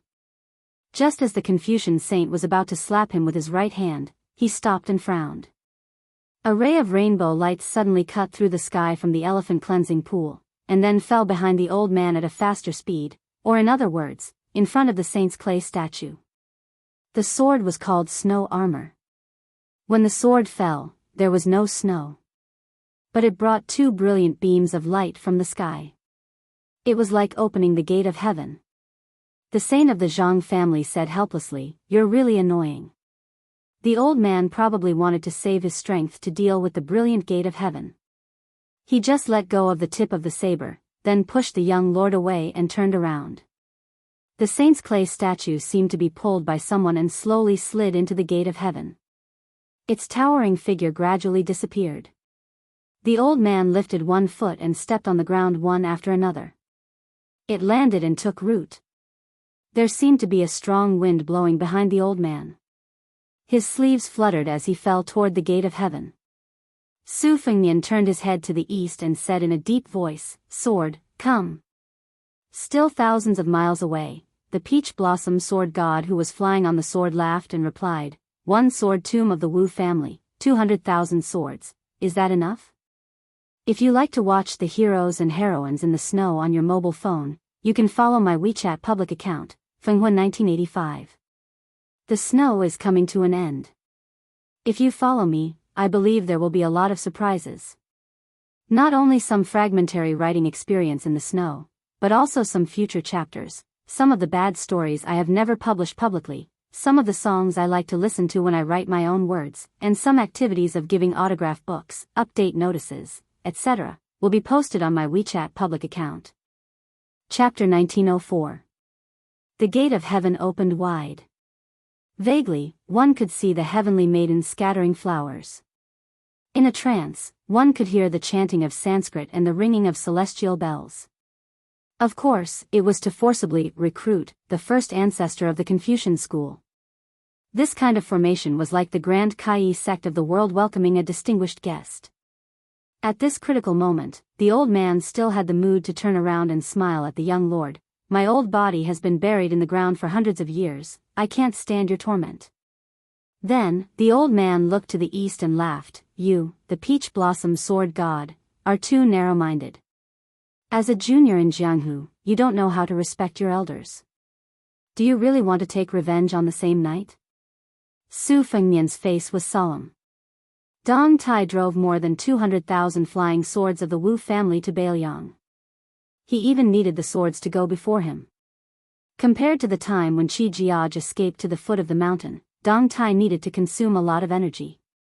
Even if Dong Tai was regarded as the most powerful person in Jianghu, the most powerful person in the Finger Mysterious realm, and the best swordsman in the past 1,000 years, Su Fengnian knew how difficult it was for Dong Tai to drive the entire ancient swords of the sword tomb at the same time. The more difficult it was, the greater the burden on Su Fengnian. Especially the old man in front of him was so calm. How did it look like he was struggling before death? The saint of the Zhang family slowly retracted his gaze and looked at Su Fengnian again.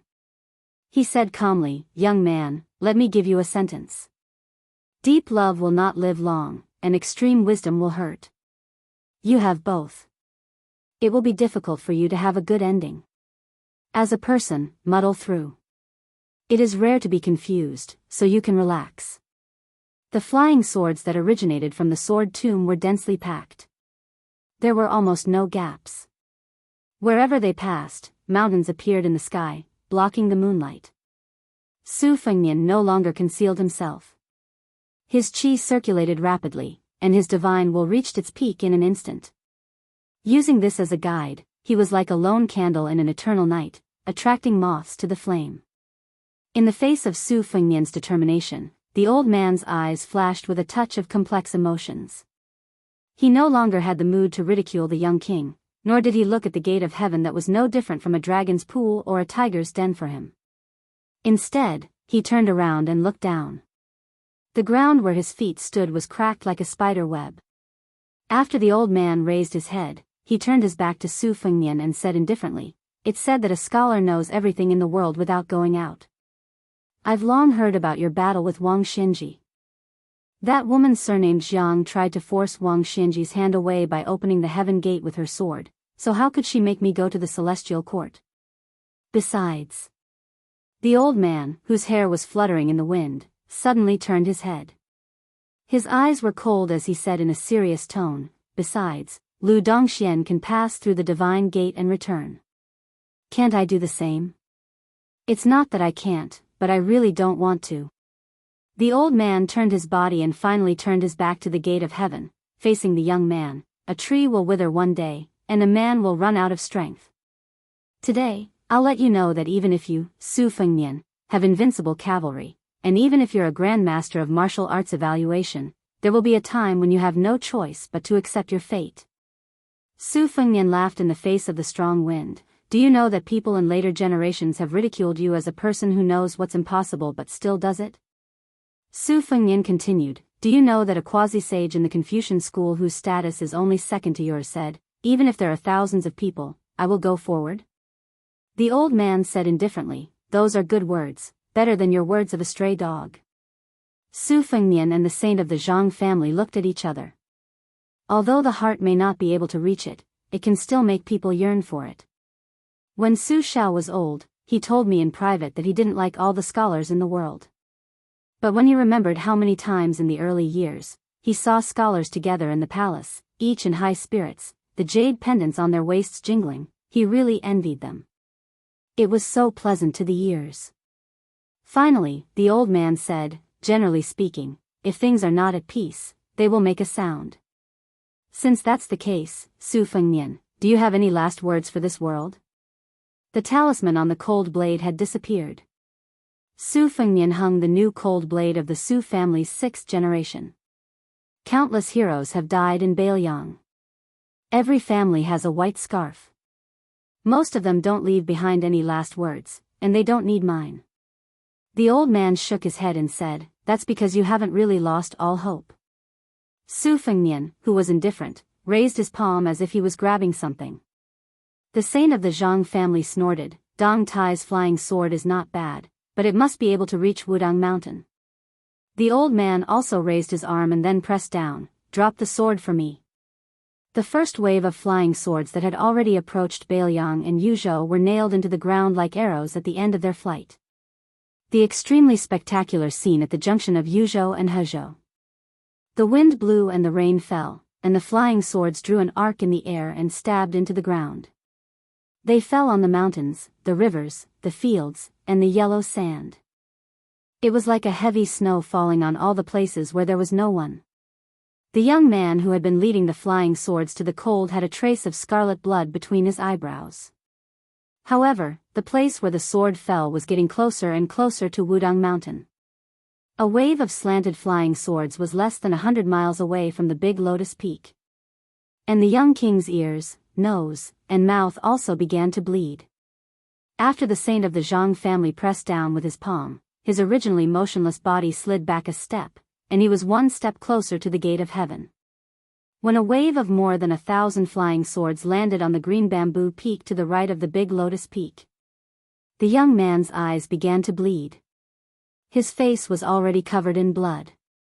When a flying sword landed in the deep stream outside the big lotus peak, Su Fengnian's face was already blurred. But that unknown rusty ancient sword was already the last of the 200,000 flying swords in the Wu family's sword tomb. But that saint of the Zhang family, even if he seemed to have his back against the gate of heaven, his feet were still standing outside the threshold. The difference of one step was like the difference between heaven and earth. In the human world of the heavenly court. The old man lowered his head and looked at the 3-foot sword called armor of snow, and gently pressed down with his free left hand. The young man, whose face was covered in blood, slightly twitched the corner of his mouth. The old man, who was clearly not looking at the young vassal king, seemed to be able to see through the mysteries of heaven. I know that you still have one last sword, but no matter how much you calculated, you would never have thought that in the entire northern Liang Path's 4 provinces, you would be able to borrow that sword no matter where you went. Only on Wudang Mountain, you would not be able to do it. After all, Wudang Mountain is a peaceful place for Taoists, and since ancient times it has been the ancestral court of Taoism in the north. From the Great Qin dynasty to the Great Feng dynasty, and now to Liang, this place has almost never been affected by the flames of war, so the connection between you and the Su family is the weakest. If it was outside the Liangzhou Pass, at the mouth of the gourd in Yuzhou, not to mention that I couldn't stop you from borrowing Dong Tai's last sword, I'm afraid that I would have already sent you to the gate of heaven. The old man slightly bent down and gently patted the sword's hilt. You and that Taiya sword are brothers in hardship. A rainbow light like a comet in the sky, from the west to the east, crashed into the big lotus peak. But it seemed to have crashed into an invisible wall. It caused a burst of dazzling sparks, and was incomparably gorgeous. Chapter 1905. The ancient sword couldn't move forward an inch, and it kept whining. The old man closed his eyes as if he was listening to the sound. He murmured, "Essays talk about grief but not pain, but on the battlefield, it is said that soldiers with grief will win. Which one is right?" The old man answered his own question. Scholars write essays, but how many of them really work hard? But people die in war, it would be strange if they don't die. The Confucian ancestor finally looked at the young man. He slowly closed his eyes. His face was blurred by blood, so it was impossible to see his expression. He didn't know if it was pain, sadness, regret, relief, or something else. If he consumed Beiliang's fate, he might be able to save himself. But if he fought Liang Mang, he would definitely lose. In the end, he didn't want to. Was it also, not impossible, but unwilling? This sage of the Zhang family, who had overpowered the 2 grandmasters on Mount Wudang tonight, laughed aloud, looking up to the sky and laughing loudly. Desolation, sorrow, joy, all kinds of feelings. The old man suddenly shouted at the sky, "I am a scholar. Although I am good at cultivating Haran Qi, I never ask for immortality. F***ck off the cycle of heaven. I have been guarding the human world for 800 years, and I have seen you immortals order me around for 800 years. Now you want to take an inch and want a mile?" The heavenly gate exploded with a bang. The old man ignored the huge movement behind him, stepped out, looked at the young king, and asked sternly, "Su Fengnian, I ask you. The new valley is basking in the sun, the oranges are hanging high, the fisherman is wearing a bridle, the old farmer is carrying a hoe, the woman is picking mulberry, the child is herding cattle, and the old woman is making clothes. The iron armor is clanging, the sword is like frost, the drums are like thunder, the iron cavalry is out, the arrows are like rain, the smoke is everywhere, and corpses are everywhere. Have you seen all kinds of things in the world?" The young man covered in blood didn't move. Between life and death, one could see life and death. When there was no way out, one could see the root of human nature. But this guy surnamed Su, is he really dead? It shouldn't be. The old man showed a trace of panic for the first time. He quickly moved forward and came to the front of the young man. He stretched out his thumb and pressed on the middle finger of the vassal king. He wondered, the qi in your body is still quite strong. Why is there no movement? In the next moment, this absolute saint was sent flying by the young man's kick. The old man fell heavily to the ground, but he didn't stand up. He just sat there, as if he hadn't completely regained his senses. The young man also sat on the ground with his hands on his knees. He opened his eyes and said weakly, "Damn you." The old man burst into laughter. Su Fengnian had no idea what this crazy old man was thinking or what he was trying to do. He was constantly gasping for breath, and of course, he was also vomiting blood. But for some reason, while the pain pierced his heart, he also felt an inexplicable sense of refreshment, as if a heavy burden had been lifted off his shoulders. Especially that kick, it was really a kick to his heart's content. The saint of the Zhang family raised his hand and patted the dust off. He pointed at his own nose and asked, "Are scholars powerful?" The young king was speechless, he could only move his mouth. It seemed that he was trying to tell him to get lost. The old man snorted and said, "So what if he's Lu Dongxian? Didn't he ask me for advice in the early years?" The young man also pointed at his own nose, then raised his hand with difficulty and made a gesture of waving his hand in disgust. The old man suddenly looked embarrassed. Before the great Qin dynasty unified the world, the saint of the Zhang family had led his disciples to travel around the countries, but he was rejected by the great Qin dynasty. The old man laughed at himself and said, "It's never too late for a gentleman to take revenge. But 800 years is a little too late." Su Fengnian, who was extremely embarrassed, recovered slightly and asked weakly, "Apart from the personal feud, what else is there?" The old man sat upright and said in a deep voice, "Before you and Li Yufu cut the gap between heaven and man, I'll bear the pressure of heaven for you too. Otherwise, Li Yufu, who is cultivating in seclusion, will be fine, but you, Su Fengnian, won't be able to deal with the Beimang in peace. Do you really think the immortals will watch you commit treason? Maybe those guys will simply let the Beimang barbarians take over the Central Plains." Su Fengnian glanced at the old man from the corner of his eyes and then lowered his eyelids. The old man said angrily, "Little bastard, don't take advantage of me. I've already helped you open up the stasis in your acupoints. Others don't know how difficult it is, but you, Su Fengnian, don't know. This is no different from Zhang Julu's regulation of the water transportation in Liyang." Su Fengnian ignored the old man. The old man took a deep breath and said, "Su Fengnian, can we not be so tacky? It's such an impassioned feat, but you turned it into a business deal. How embarrassing, isn't it?" Su Fengnian directly closed his eyes. He was really not used to this kind of social interaction with the old man. Even if he was full of strategies, it was difficult to use them. However, the old man's only weakness happened to be the Achilles heel of the Confucian holy sage. There was a long silence. Su Fengnian finally opened his eyes and bowed with cupped fists. The old man accepted it calmly. Su Fengnian stood up shakily and asked softly, "Why don't you give me something extra to solve the problem of the grain cooling?" The old man wanted to refuse on the spot, but he suddenly thought of something and said with a smile, "This is not easy, but as long as you let that guy surnamed Deng talk nicely later, I'll give it a try. However, I can't guarantee success." Su Fengnian waved his hand. "No one in the world can stop Dong Tai with the Taiya sword, not even me."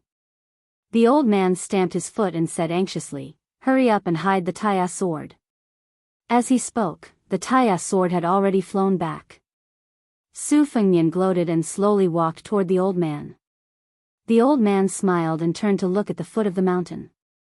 Su Fengnian and the old man stood side by side. The old man pointed into the distance. "In the past, I heard Huang Longsher talk nonsense about the strange situation in the next 1,000 years. I was relieved and worried at the same time. It always made me hesitate." Su Fengnian said softly, "Why don't you think about it from another perspective? Looking at the present from 800 years ago, the world has changed for the better, right?" The old man nodded. "Some have changed for the better, some for the worse. Generally speaking, the present is indeed better." Both of them were speechless. The old man suddenly said, "I probably won't be able to wait for Deng Tai, to return to Mount Wudong. Help me pass a message to him. If we only talk about the level of swordsmanship and not the distance of the sword, he is the first person since ancient times." Su Fengnian said, "Okay." The old man stared into the distance with his eyes wide open, his figure ethereal. He sighed with emotion. "Then let me see this world one last time." Su Fengnian asked softly, "Do you have any last words?" The old man thought for a moment. Yes. Su Fengnian said in a deep voice, Sir, please speak. The old man said calmly, Shut up. If you like watching heroes and heroines in the snow on your phone, you can also follow my WeChat account, Fenghuan 1985. Snow is coming to an end. If you follow my account, I believe there will be a lot of surprises. Not only will there be bits and pieces of writing in the snow, but there will also be future side stories, or some of my favorite songs that I have never published publicly, or some activities that I like to listen to when I am writing, or some activities to give out autograph books, update notifications, etc. They will all be posted on my WeChat account. Chapter 1906. When Dong Tai arrived with his sword, he saw the young king sitting alone at the top of the broken stone steps with a knife on his knees. Although Su Fengnian's clothes were stained with blood and his face was full of exhaustion, he was full of spirit. Moreover, his heavenly physique that had suffered heavy injuries in succession was like a withered tree that had come back to life. It glowed with vitality and gradually approached its peak. Deng Tea floated down to the ground. Hanging from his waist was an ordinary iron sword that his disciple had given him. Holding Tea upside down, he stood beside Su Fengnian. 800 years of scholarly spirit, scattered in the world?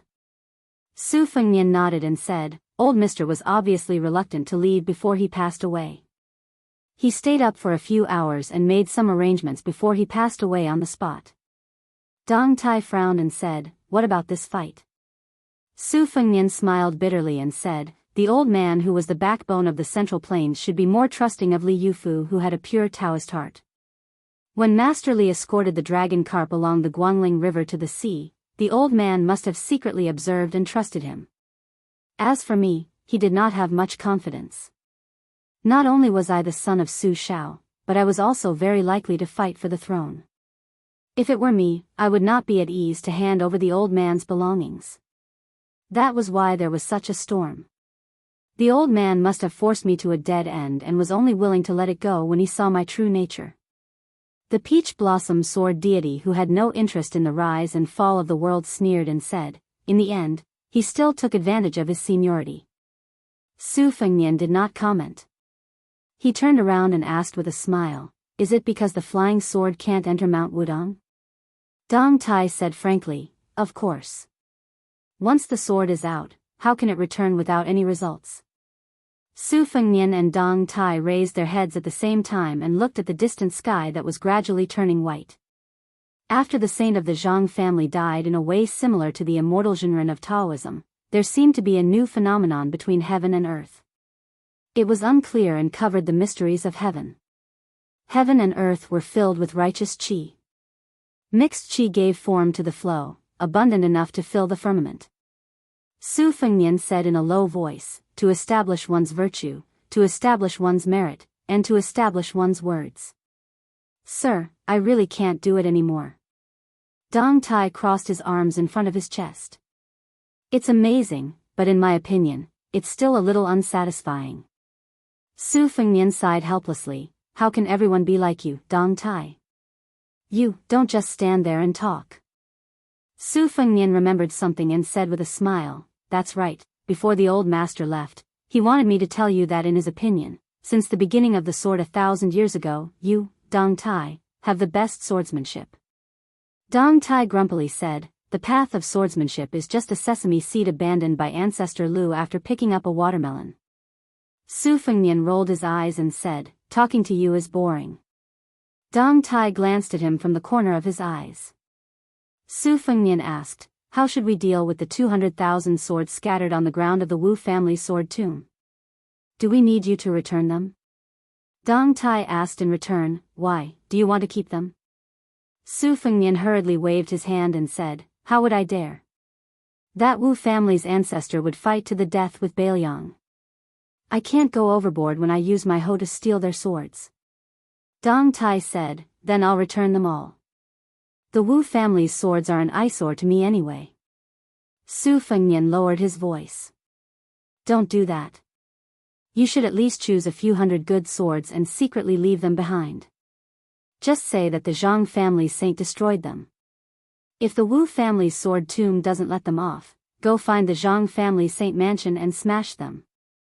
Dong Tai's face was full of disdain. I can't be bothered to do that. Su Fengnian smiled brightly and said, there's no need for the peach blossom sword god to waste your energy. I'll do it. I'm quite familiar with intercepting swords. Dong Tai obviously didn't want to deal with this. He began to hold his breath and meditate. Controlling 200,000 swords to go to Bailiang was definitely not an easy task. Su Fengnian suddenly said, before the old man left, he told me that Beimang's Tuoba's martial arts cultivation had advanced by leaps and bounds overnight. Dong Tai immediately understood the crux of the matter. His face darkened. He wants to use both Tuoba and Tantai Pingjing to deal with you at the same time. Su Fengnian said, that's about right. Dong Tai asked, did the old man say how high Tuoba's cultivation is? Is there an analogy? Su Fengnian shook his head and said, it's not clear. He only said 5 words, celestial beings live forever. Dong Tai frowned and said, I've never been good at these cryptic words. Just tell me directly. When Wang Xianji left the Eastern Sea, was Tuoba slightly inferior or similar? Su Fengnian had obviously thought about this troublesome question long ago. He blurted out, I guess the best result is that he was slightly inferior. Dong Tai asked, then the worst result? Su Fengnian half-joked, I'm afraid I'll scare you if I say it. Dong Tai twitched the corner of his mouth. Has anyone ever told you that it's actually quite boring to talk to you? Su Fengnian shook his head and said, no, especially women. There's a popular saying in the Central Plains that proves it. 10 years to cultivate Song Yushu, 100 years to cultivate Lu Dongxian, and 1,000 years to cultivate Su Fengnian. Dong Tai said indifferently, oh? Not 100 years to cultivate Su Fengnian, 1,000 years to cultivate Lu Dongxian? Su Fengnian pinched his chin and pretended to be confused. Did I remember wrongly? Dong Tai couldn't help but raise his voice. Spit it out. Su Fengnian put away his joking expression and sheathed the cold blade at his waist. The worst outcome is that at some point in time, Bodhisattva Tuoba's combat power will be slightly stronger than Wang Xianji's. Dong Tai dismissed it with a smile, loosened his arms, and stretched. Dawn was coming. Then that's the worst result. Why don't you let me deal with Tuoba? Su Fengnian shook his head and narrowed his eyes as he gazed at the serene scene of the sky gradually turning blue and white. He lazily said, you've already fought him once in the Northern Mang. Let me do it this time. Dong Tai was silent for a moment and then said sarcastically, don't forget, you fought with him twice in the western regions and outside Liangzhou Pass. If I remember correctly, it was a draw and a loss, right? Su Fengnian allowed the breeze to blow away the last bit of blood on his body. When have I ever lost? Moreover, that time in the western regions, if Li Mibi hadn't interfered at the last moment, Tuoba would have been a dead man. Dong Tai dismissed it with a smile. Fine. If you want to be a hero, I, Dong Tai, will satisfy you. Su Fengnian said softly, perhaps in terms of combat power, we are all in the celestial realm, so there's not much difference between us. However, there's a state of mind unique to Wang Xianji. Even if you, Dong Tai, have Tai Yi, and even if Tuoba received a gift from an immortal, it's still impossible. Dong Tai asked curiously, invincible in the human world? Su Fengnian suddenly pulled out his cold saber and pointed it at the great sun leaping into the human world's vision. The entire world's enemy. Dong Tai asked again, you have it? Su Fengnian didn't answer the question. I've always had it in Bailiang. For those who like to read on their phones, you can follow my WeChat public account, Fenghua 1985. Yesterday, I added more than 10,000 people. Today, I guarantee at least 2 chapters. Chapter 1907. The figures of pilgrims gradually appeared on the stone steps of the divine path. Su Fengnian quietly went to the elephant cleansing pool. He took off his outer robe and squatted by the pool to wash himself. If one were to say that Su Fengnian was familiar with intercepting others, he was not bad at this work. In last night's thrilling battle between heaven and man, except for Jiang Ni and Li Yufu, who were deliberately excluded, there were still a few grandmasters from the Central Plains who stayed in Wudang to watch the battle. There was also a white-robed Shi trainer who looked at the battle from the top of the Jade Pillar Peak.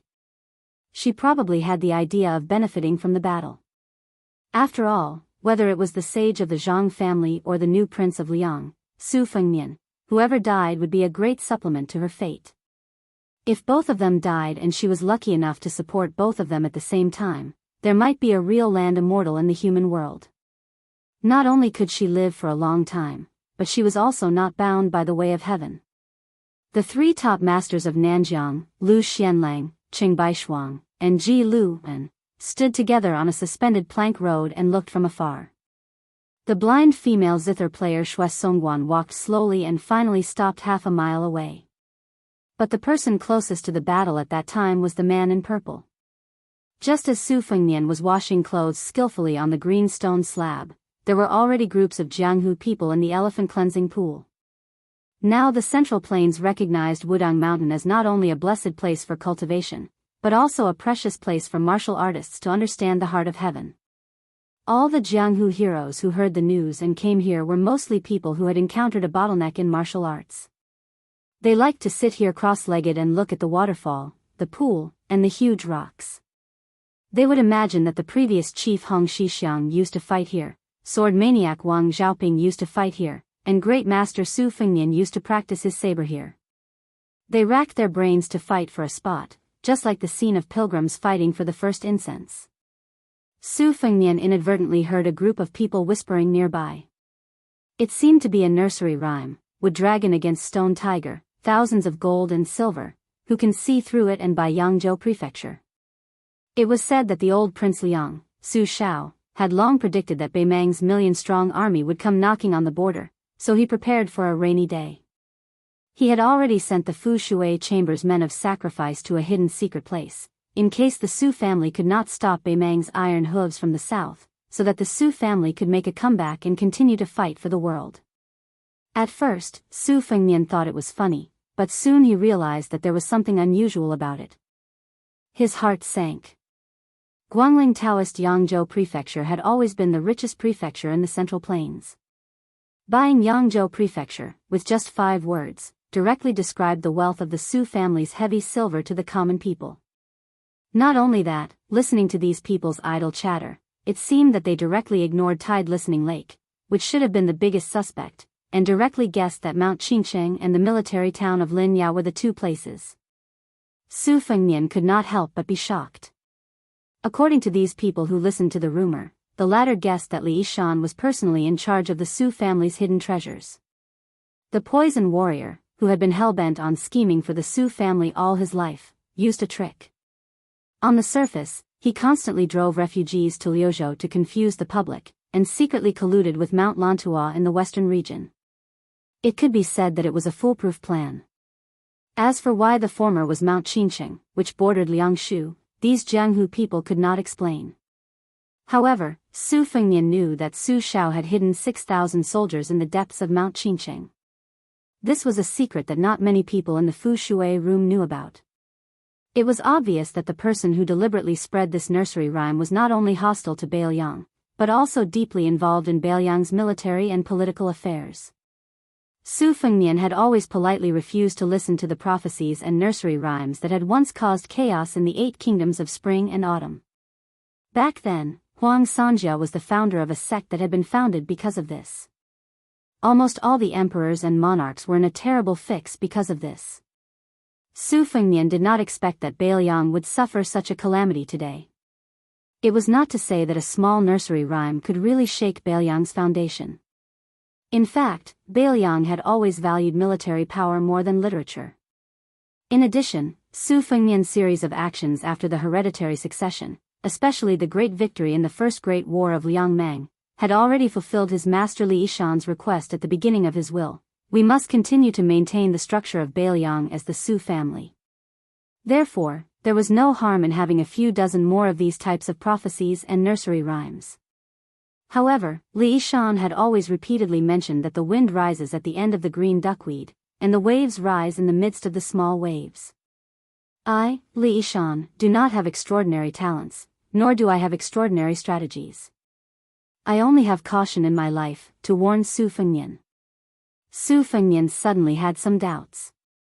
Since this person knew the inside story of Bailiang so well, why would he still use such meaningless and boring methods? This was like the peach blossom sword god fighting with a level 2 master. He could have finished the fight with one strike, but he insisted on playing with a mouse for 100 moves. The master who knew everything would probably only feel disgusted. Was it adding fuel to the fire, or was it adding fuel to the fire? Su Fengnian fell into deep thought. Not far away, someone's eyes flashed as he greeted, "Little brother, why do you have bloodstains on your body? What, did you meet an enemy on Wudang Mountain yesterday?" The people of Bailiang wore thick autumn clothing, so after Su Fengnian took off his robe, there was not much blood on it. Su Fengnian picked up his robe that had been rolled into a ball after washing it, stood up and squatted down beside the person who shouted. He was not too close, about 4 or 5 steps away.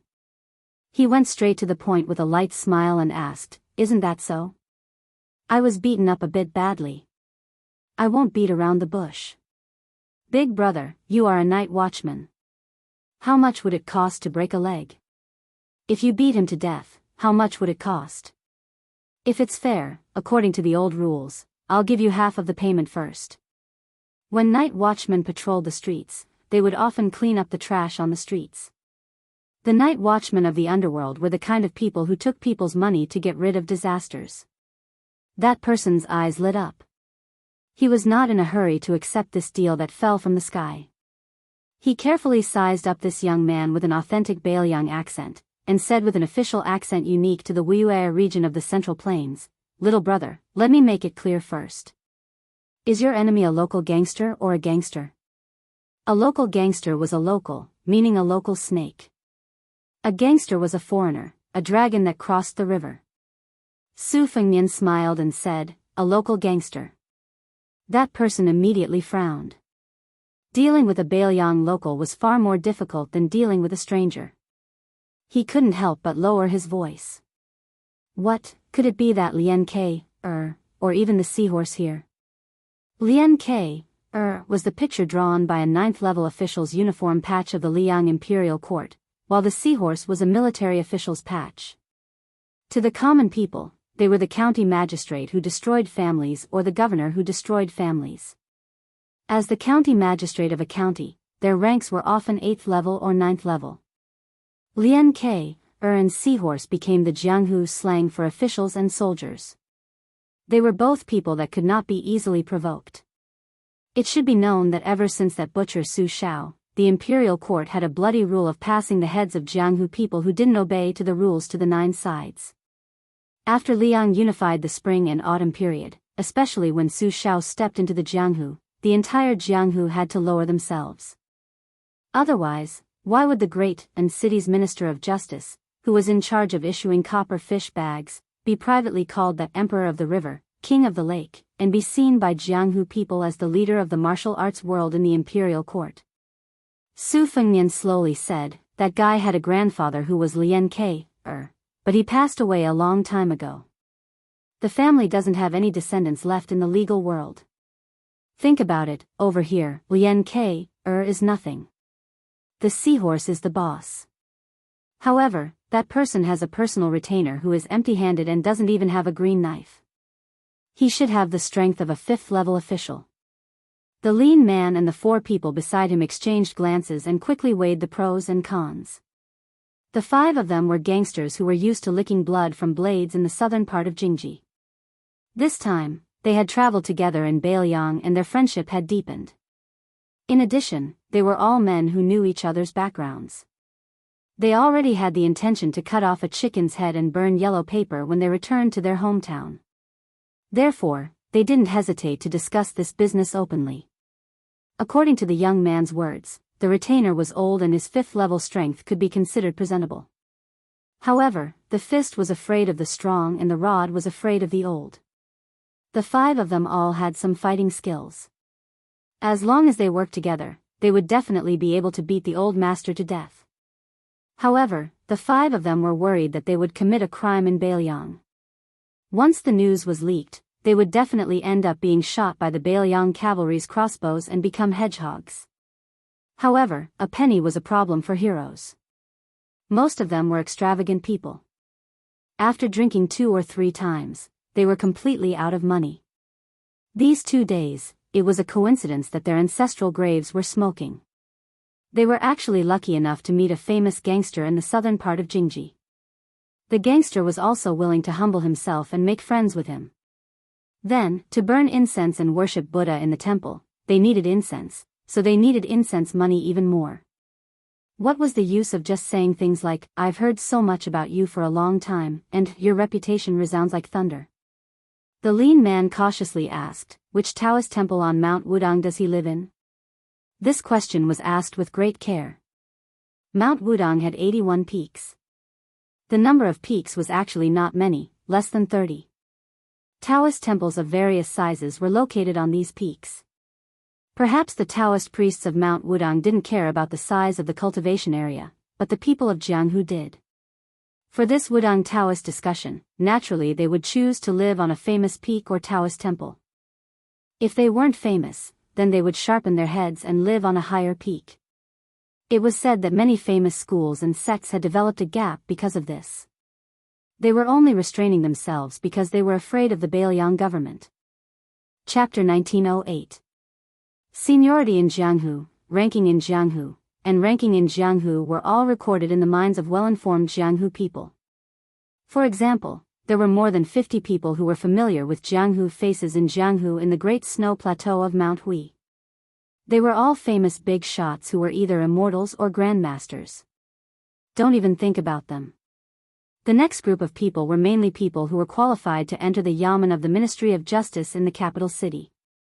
These gray people were even more untouchable in Jianghu. In addition to the dozen or so behemoths that were evaluated by the old and the new, those sects and factions that could dominate the martial arts world in a province also needed to be paid attention to. From the sect masters, to the guest elders, and then to the personal disciples, all of them had to be paid attention to. The last group of people, such as Feng Zongxi, who was famous for his righteousness and generosity, and Liao Dong's red sandalwood monk, who was also a wandering immortal, usually wandered Jianghu alone. They had to remember their names and appearances clearly to avoid offending them. Otherwise, they would feel that 2 fists were no match for 4 hands.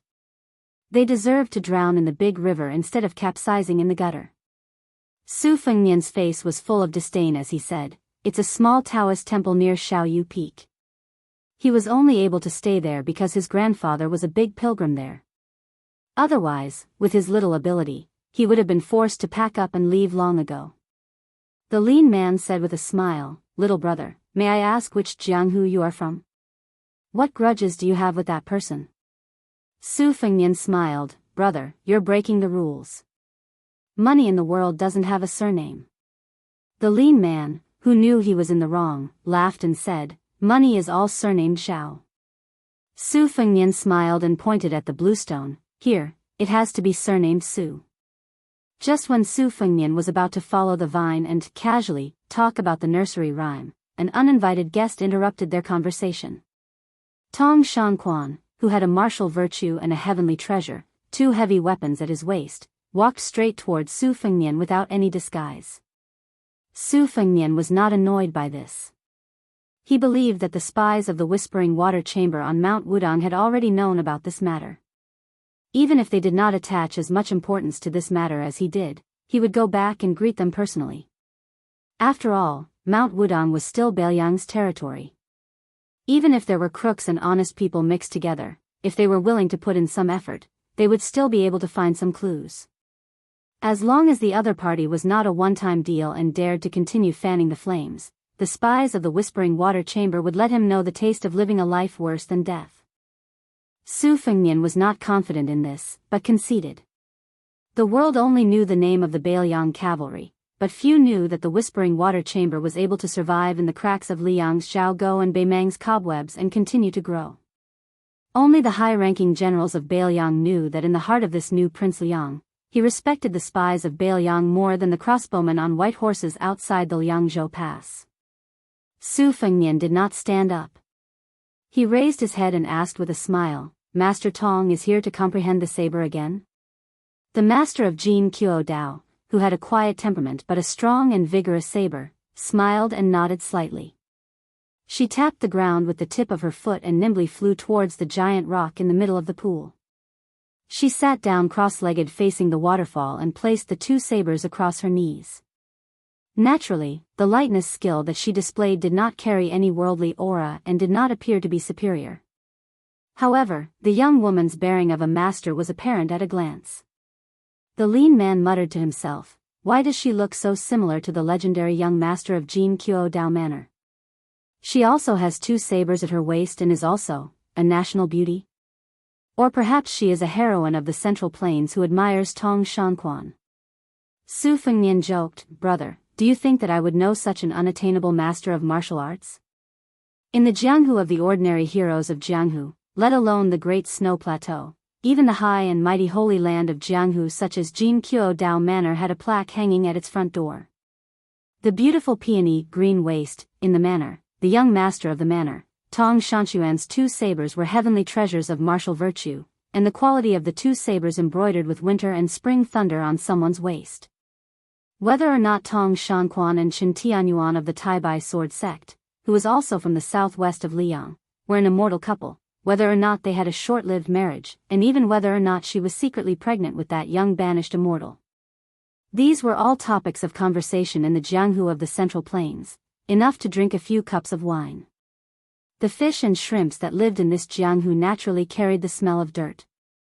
If they did not speak the words of the heavens that were related to the heaven, earth, mountains, and rivers, they would not be able to achieve the magnificent feat of freezing the 30 provinces of the Central Plains with one sword.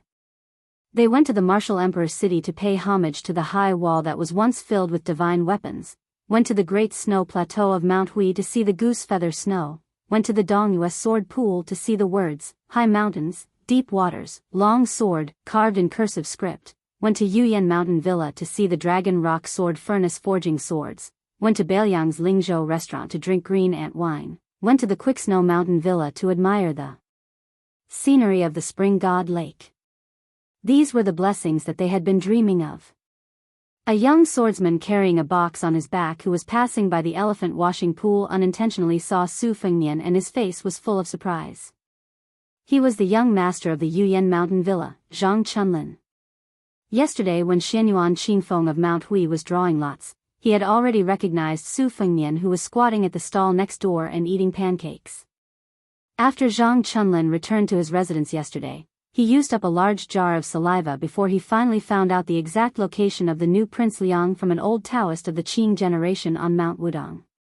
That year, His Royal Highness, who had a bad reputation, came to Mount Wudong to practice his knife skills. In fact, the Taoist on the mountain did not think much of it and no one was willing to take it seriously. They were not immortal Zenrans who could predict the future, how could they have foreseen today's situation? After Su Fengnian's hereditary inheritance was passed down, Wudong Mountain sealed off the path from the washing elephant pond to the thatched cottage. In fact, it was just a small path with a fence. In those years, probably only the young martial grandmasters who had not yet ridden down to Jiangnan on cranes would often run over to help with the vegetable garden, allowing the greenery to last year. Later on, Su Fengnian personally wrote a letter to Wudong Mountain's Zhenren Xinyao, imploring the mountain to help maintain the tranquility near the thatched cottage. So Wudong Mountain built another green bamboo fence, but that was all. Su Fengnian waved his hand and greeted, "Little Zhang, you're here." Zhang Chunlin had mixed feelings. When they first met, Su Fengnian, who was still His Royal Highness, had a head full of white hair. He mistook him for a land sword immortal who had returned to his natural state. The second time they met, it was in the western region. They did not have much to talk about, which made this young swordsman, who even named his sword Frost Blade, feel regretful. Zhang Chunlin squatted beside Su Fengnian, slightly uneasy. Su Fengnian joked, "Carrying so many swords around, are you a sword seller?" Zhang Chunlin blushed. It was very strange. Perhaps it was because he was born into a family of swordsmiths, but Zhang Chunlin did not have much obsession with the way of the sword. He also did not have the lofty ambition of wanting to be the only one in the world of swords. In the 100 Years of Jianghu, sword masters emerged one after another. Zhang Chunlin did not particularly worship Li Chungang and Dong Tai, nor did he particularly yearn for the Wu family sword tomb or the Dongyue sword pool. Instead, he admired Jian Zhouhuang the most. His greatest wish was to be like that old swordsman of Western Shu, collecting all the famous swords in the world into his sword case. Just carrying them around in Jianghu was enough. Su Fengnian smiled and asked, "Little Zhang, have you given yourself a nickname?" Zhang Chunlin blushed and shook his head vigorously. Chapter 1909. Su Fengnian, as an experienced person, earnestly instructed, "Then you must give yourself a prestigious name as soon as possible. Otherwise, if you inexplicably give others a silly Jianghu nickname, it will be too late for you to cry." There are many examples of this in Jianghu. For example, in Gangnam-do, there is a sword master with white hair and long arms like an ape. His swordsmanship is actually not bad, but after he was called White Monkey when he was young, he could not get rid of it. Even if he had to say, "I am the white ape divine sword" every time he did something chivalrous, others did not care. They all thanked the White Monkey hero for saving their lives. Don't you think he was aggrieved? There is also the famous fist master in the southeast sword state. He is obviously a righteous hero, but because his surname is Wang and he is ranked 8th, he did not know to announce his name when he entered Jianghu. In the end, he was given the nickname, Turtle Immortal Fist. Turtle has become an immortal. If he is not an old turtle, then what is he? Zhang Chunlin, who was enlightened, nodded his head like a chicken pecking at rice. He deeply agreed. The lean man was about to interrupt the young master's nagging, but his companion pulled his sleeve. He turned his head and got the meaning from his companion's eyes. This guy was unreliable. Even if this business was true, and it was not ambiguous about the money, but such an unreliable guy could not keep his mouth shut. The lean man thought about it and agreed. He sighed, still feeling a little regretful, and coughed heavily, attracting the young man's attention. The lean man patted him on the shoulder. "Little brother, unfortunately, we suddenly remembered that we have an urgent matter to attend to. I'm afraid that we can't help you with your trouble. However, even if we can't make a deal, we still have feelings for each other. Let me give you a piece of advice. If you want to make a name for yourself in the future, you must be down to earth." Su Fengnian smiled and nodded. "Brother, you are right." The young master of Yuyan Mountain Villa was stunned.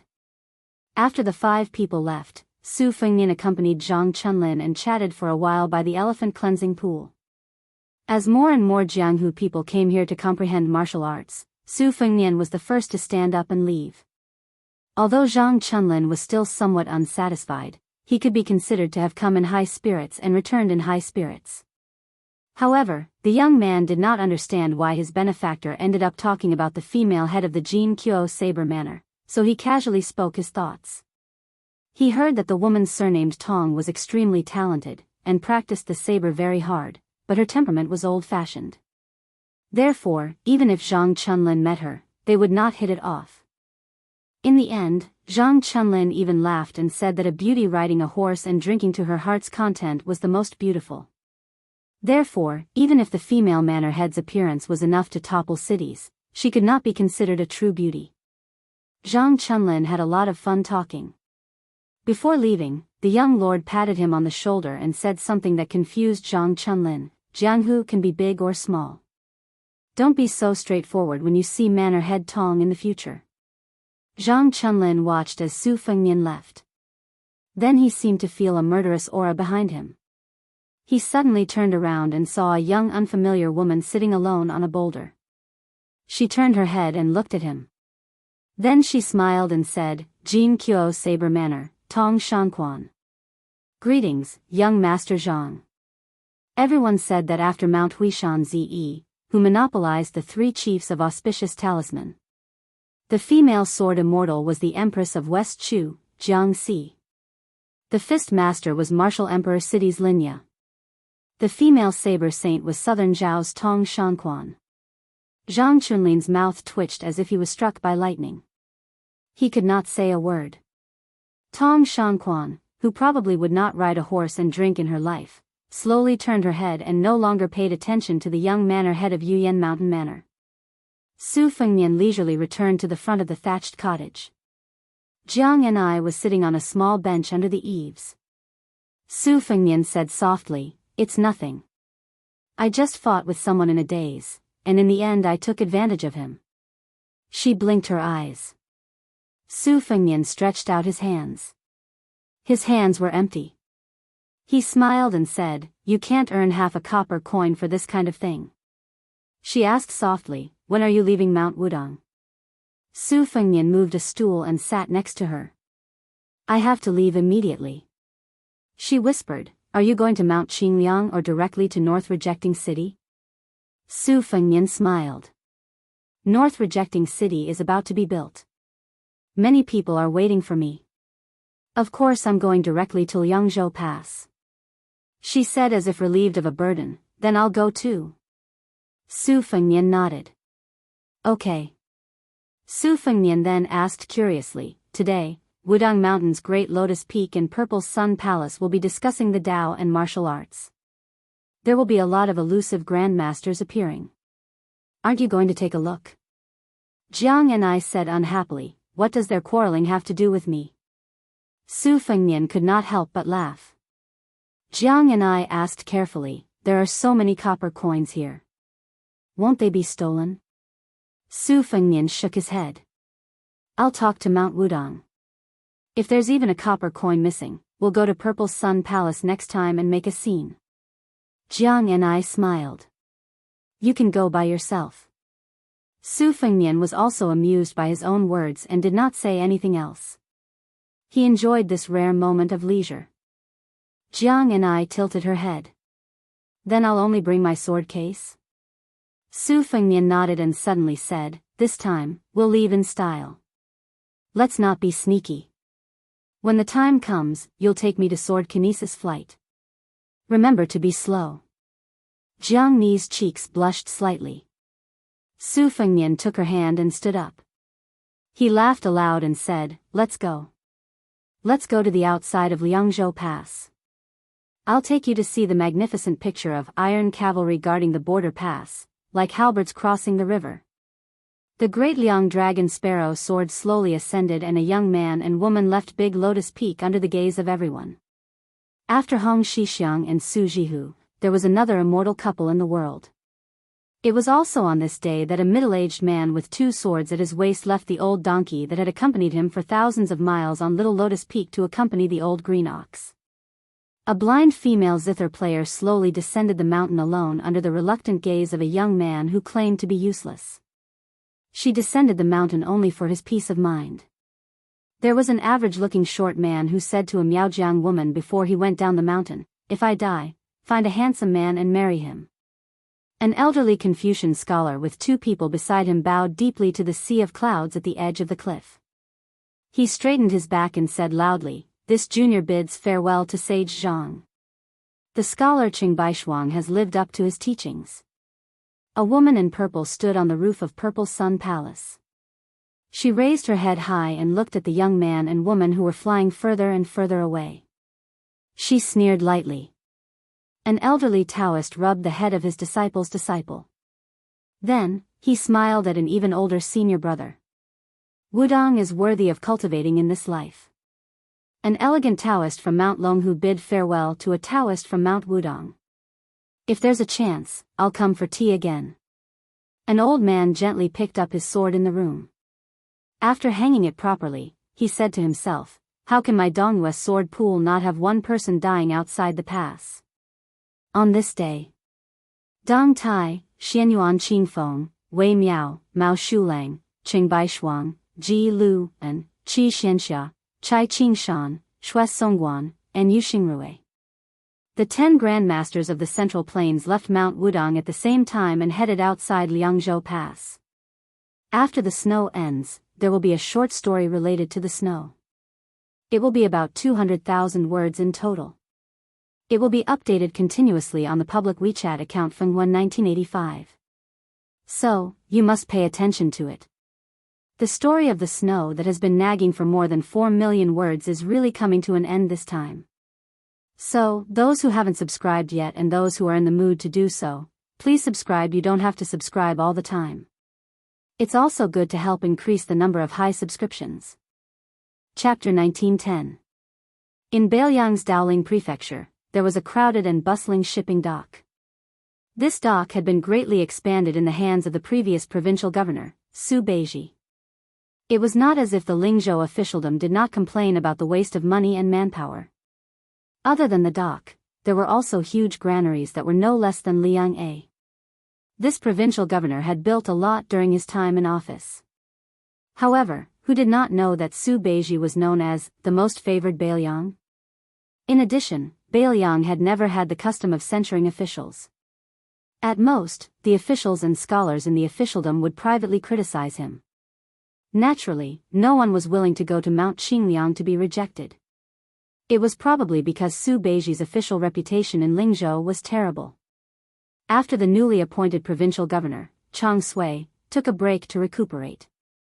The entire Lingzhou, who had been mentally prepared, felt like they were bathing in the spring breeze.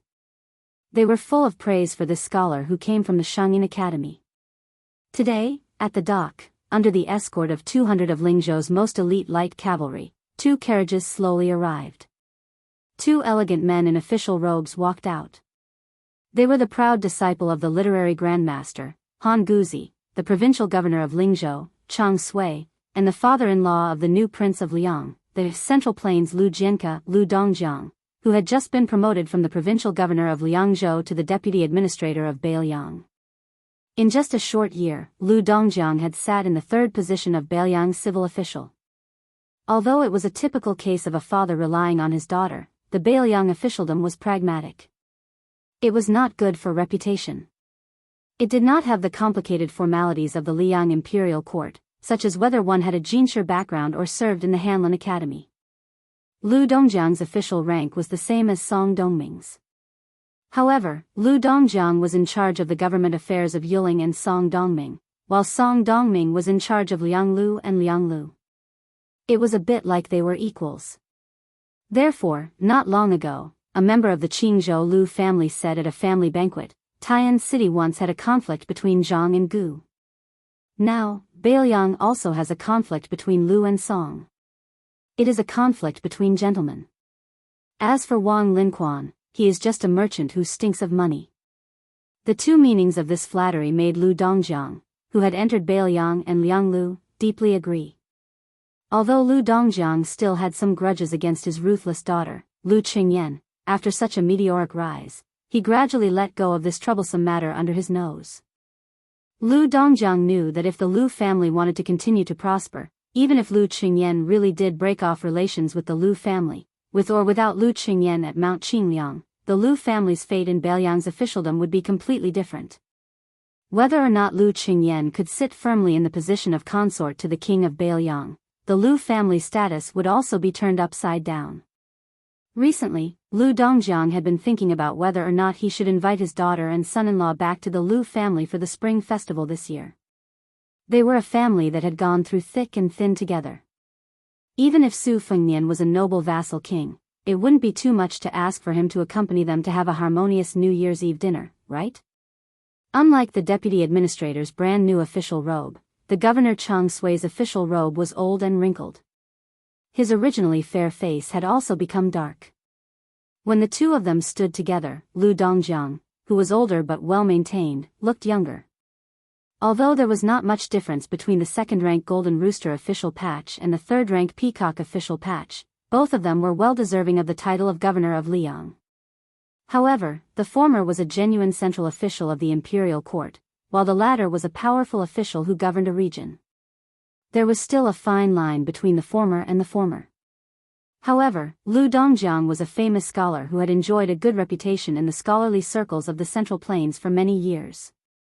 If it were any other governor accompanying him, he would still put on an air of authority.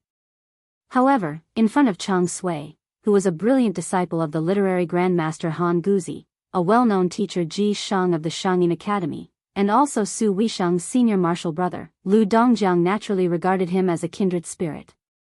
He spoke warmly and warmly. As the deputy administrator who was in charge of Lingzhou and Yuzhou, Lu Dongjiang had naturally heard about the Liang transport.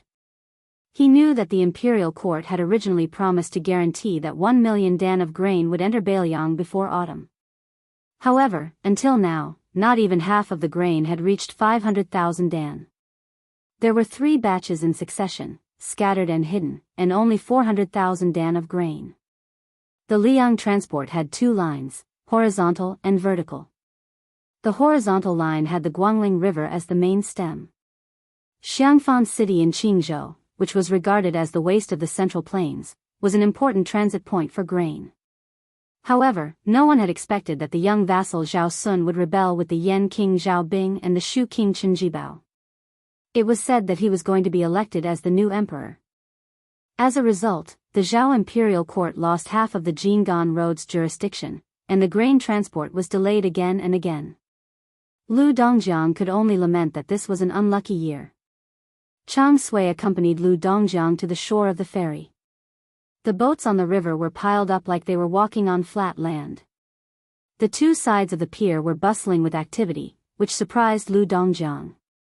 Chang Sui's words broke the mystery. The Liang imperial court announced to the outside world that they would provide 500,000 dan of grain to the Beiliang road before autumn.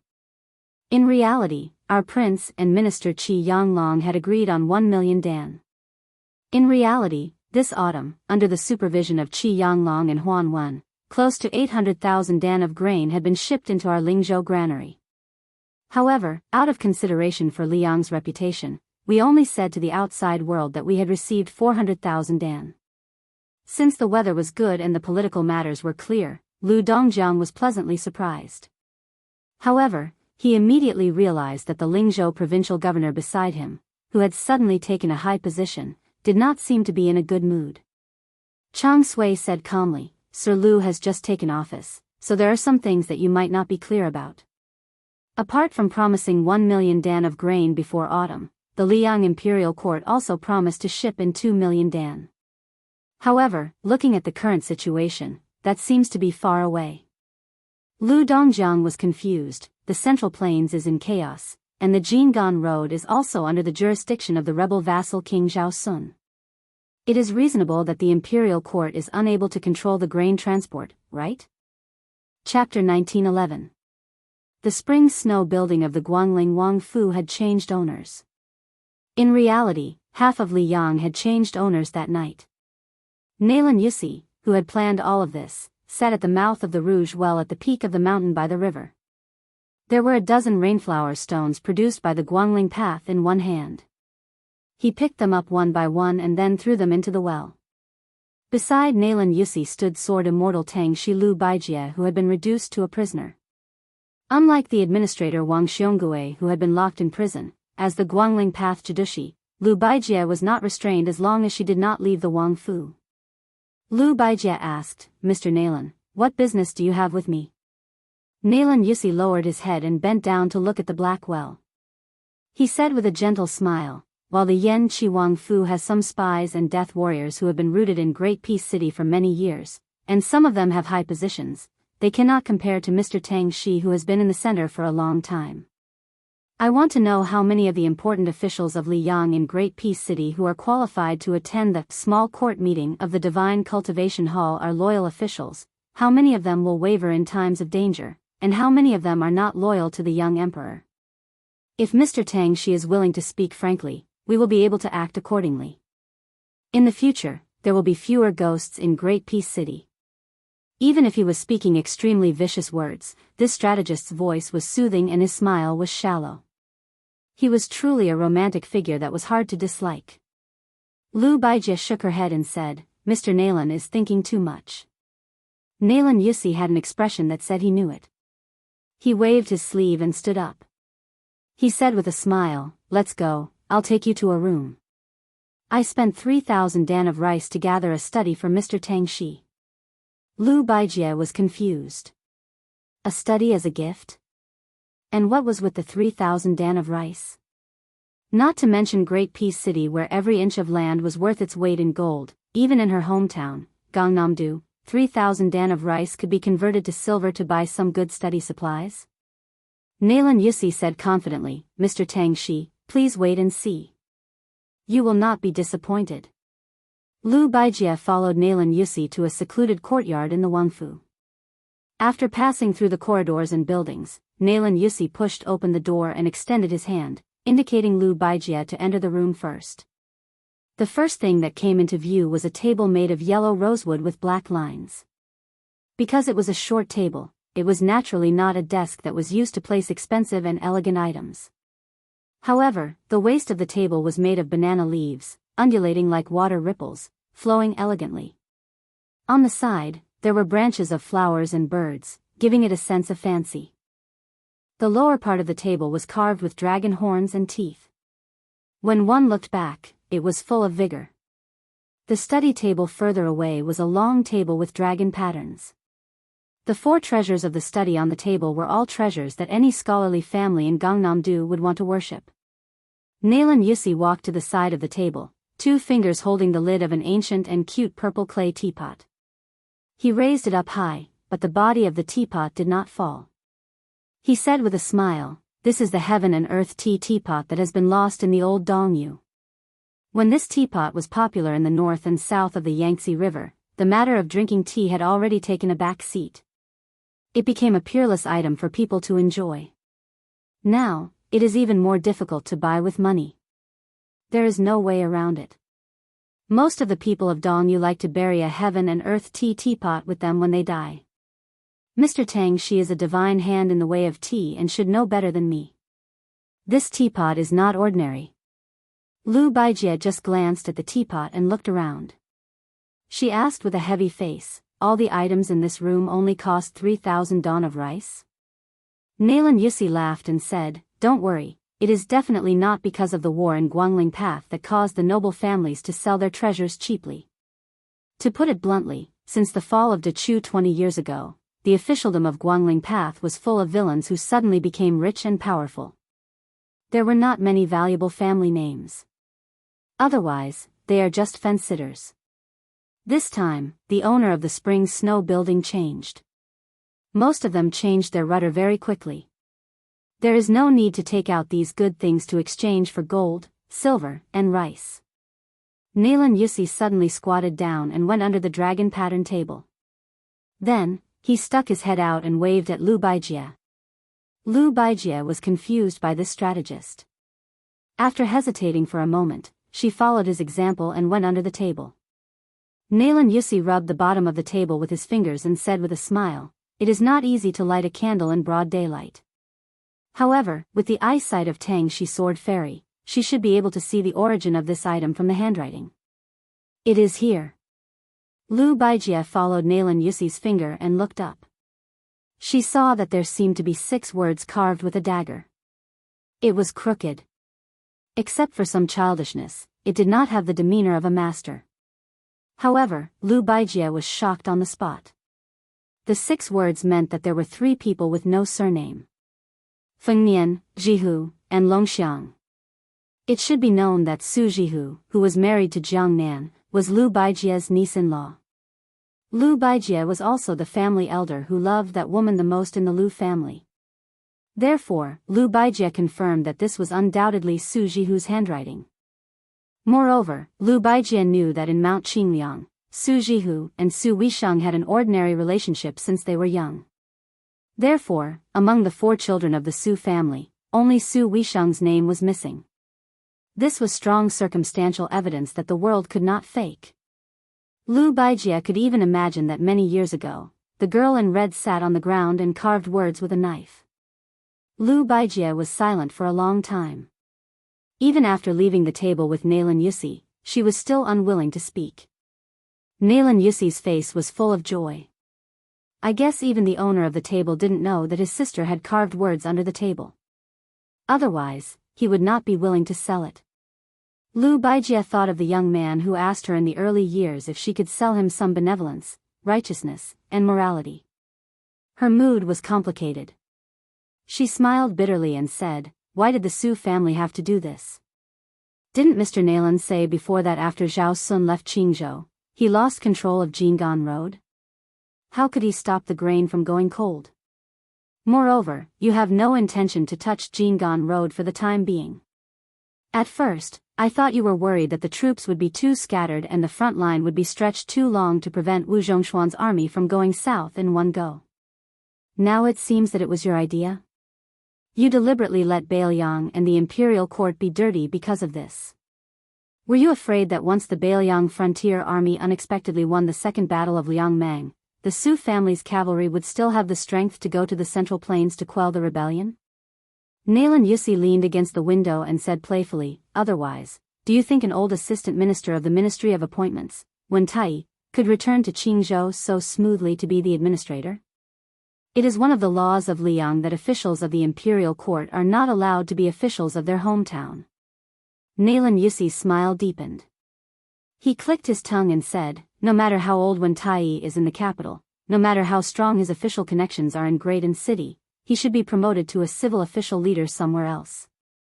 In order to let this guy be the administrator of Jinggan Road, I used a lot of favors in Graydon City. However, I never thought that the Liang Imperial Court would give me a big surprise and let Ma Fulu's son go to Jinggan Road to take charge of the military. This way, on the issue of grain going cold, the civil and military officials of the border would work together to secretly support those pests of the country. Only then could they resist the pressure of Qi Yanglong and Huan Wen. Otherwise, if it was someone else, it would be hard to say. After all, when the two provincial officials are angry, they are not to be trifled with. The remaining 2 million dan of grain might really have to be sent to Bailiang's Lingzhou. Lu Baijie pressed one of her palms on the table. The table creaked. It could be seen that she was enduring the majestic pressure of Tangshi Sword Immortal. Nayland Yussi, who was in a very good mood, said with a smile, in this world, as long as there is a war, there will be a need for grain. The Bailiang frontier army is not a divine army. Of course, it is no exception. Even if the young provincial governor, Su Beiji, had the foresight to become the provincial governor of Baimi, but with the power of Lingzhou, which is known as the south of the Great Wall, it is obviously not enough to let the Bailiang frontier army that is about to welcome the Second Great War of Liangmang have no worries. Then what about Su Beiji, the transport commissioner of Bailiang? Nayland Yussi asked and answered his own question. Even the cleverest housewife cannot cook without rice. Even the common people who have never read books understand this principle, let alone the number one civil official of Bailiang that the Zhao clan of Liang wanted to rope in the most. Therefore, Su Beiji ran to Mount Qingliang and told the vassal king surnamed Su that although your family has a lot of money, it is still not enough. You should sell your family's belongings. I will help you deal with this matter. You, Su Fengnian, don't worry about it. Out of sight, out of mind, you can be a hands-off shopkeeper. It just so happens that outside the Liangzhou Pass, there is a need to build that laborious and costly Beijua city. Excluding the families who serve in the military, the wages of the common people with household registration will be paid from there.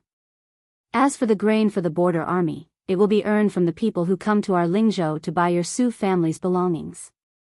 As long as they have the ability to dig out the grain from the hands of the big and small transport officials along the Guangling River through their personal relations or various channels, no matter what method they use to deliver the grain to Bailiang, the transaction will be valid.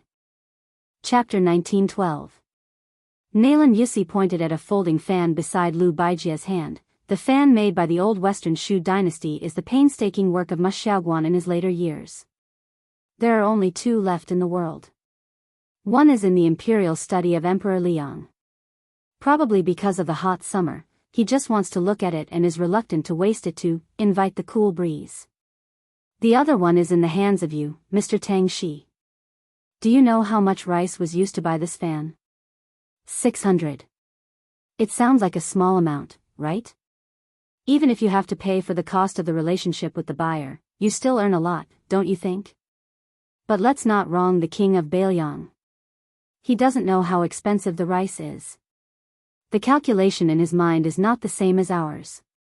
It's a pity that you, Mr. Tang Shi, know the calculation.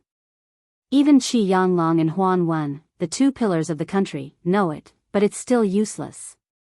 Nayland Yussi came to the half-table with yellow rosewood and black patterns. He suddenly tiptoed and sat on the table in an ungraceful manner. He looked at Lu Baijie who was standing and stretched out his hands, Mr. Tang Shi is not the kind of old-fashioned scholar who only knows how to bury himself in books.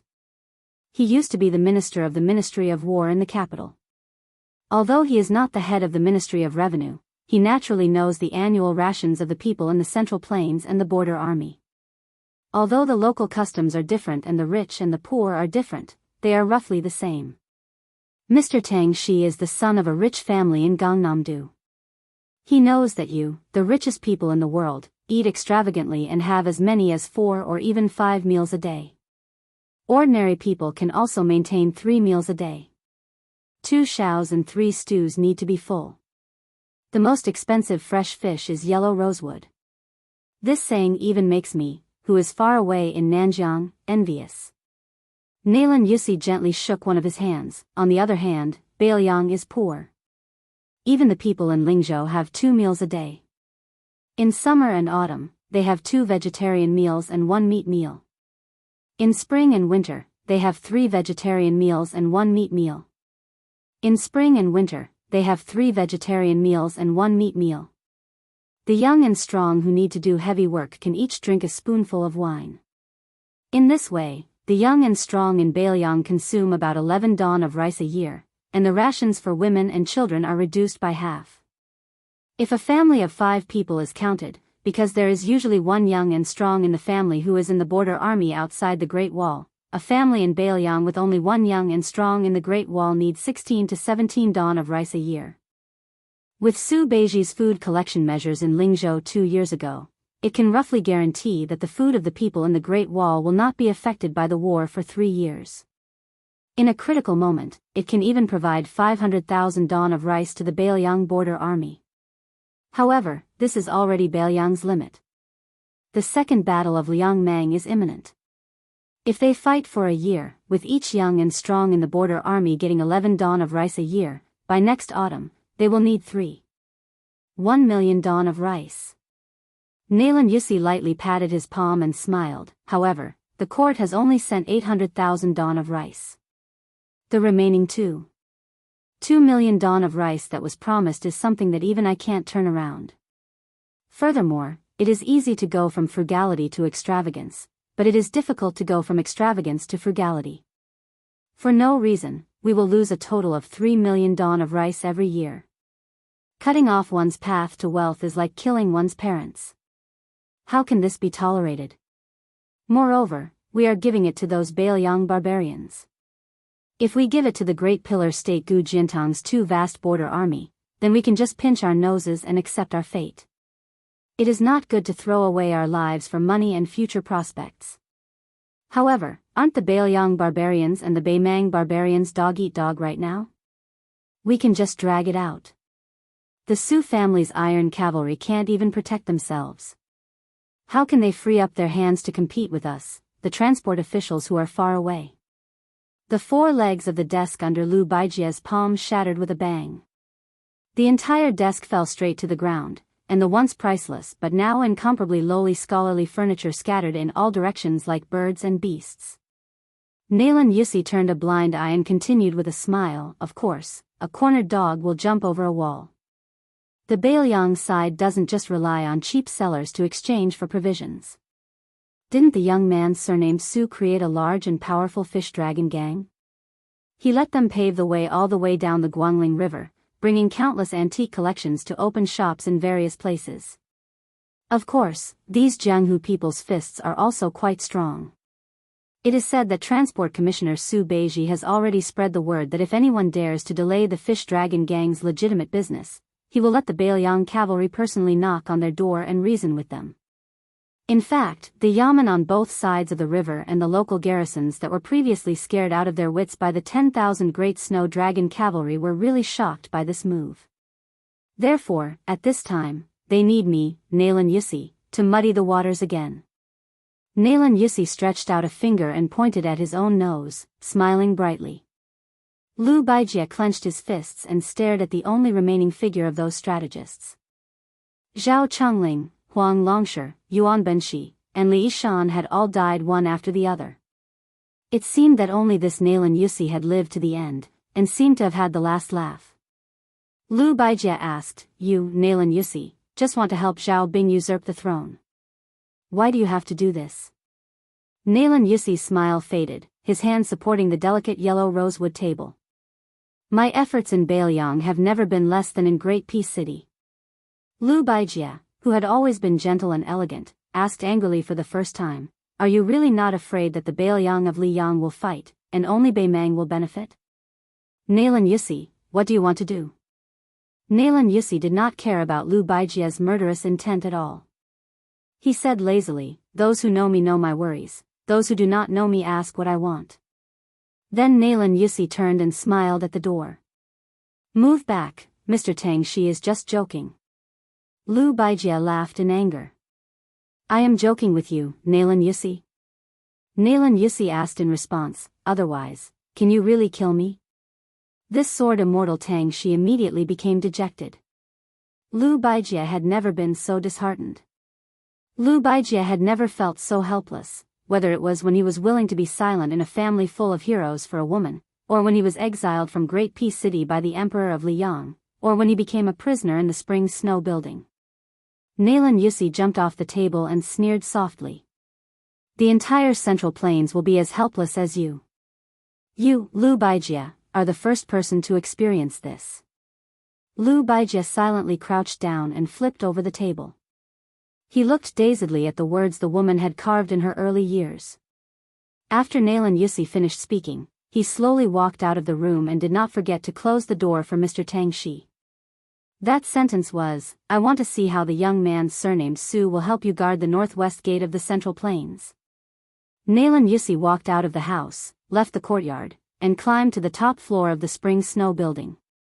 He came to the corridor and stood against the railing, looking at the Guangling River in the distance. He muttered to himself, drunk holding a wine cup, can swallow the cool breeze of Jiangnan Wuyue. Brushing the armor and blowing, can absorb the strength of the northwest Qin Long. But now, I am living in Jiangnan. You, who said such bold words, have long died in the northwest. Nalan Yusi raised his head and asked softly, Li Shan, if you are still alive, will you persuade your student not to guard the northwest gate? At this moment, a voice sounded behind Nalan Yusi. Li Shan will never say this. Nalan Yusi did not turn his head. He quickly returned to normal and asked with a smile, why does King of Shu also have the leisure to climb high and look into the distance? It was Chen Jibao's uninvited guest. He said indifferently, Wu Zhongshuan is nothing. If I throw him into the Bailiang frontier army, he can't even be the deputy commander of the infantry. Is he worthy of my attention?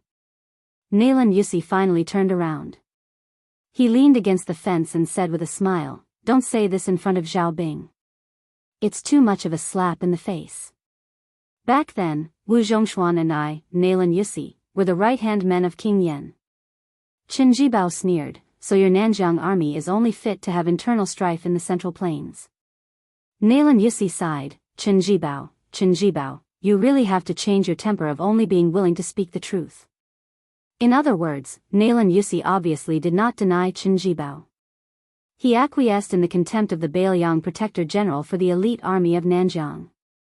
Nalan Yusi asked with a smile, don't you regret leaving Bailiang? Qin Jibao twitched the corner of his mouth, and he didn't even have the desire to speak. Nalan Yusi turned around again and looked at the Guangling River that rolled into the sea. He said, who said that the cavalry can resist the north like a halberd across the river? Qin Jibao still didn't speak.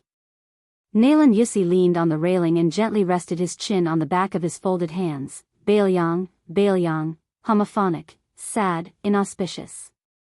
I don't know why that guy didn't persuade Su Shao to change at the beginning. Qin Jibao finally sneered and said, sad?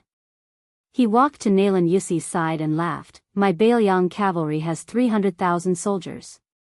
Life can be sad, but death is magnificent. How can the gentle people of the Central Plains understand?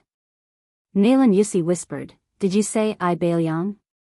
Nalan Yusi, who suddenly realized, said to himself, one day, you are the Bailiang frontier army, and you will be a soldier of Bailiang for the rest of your life. I understand.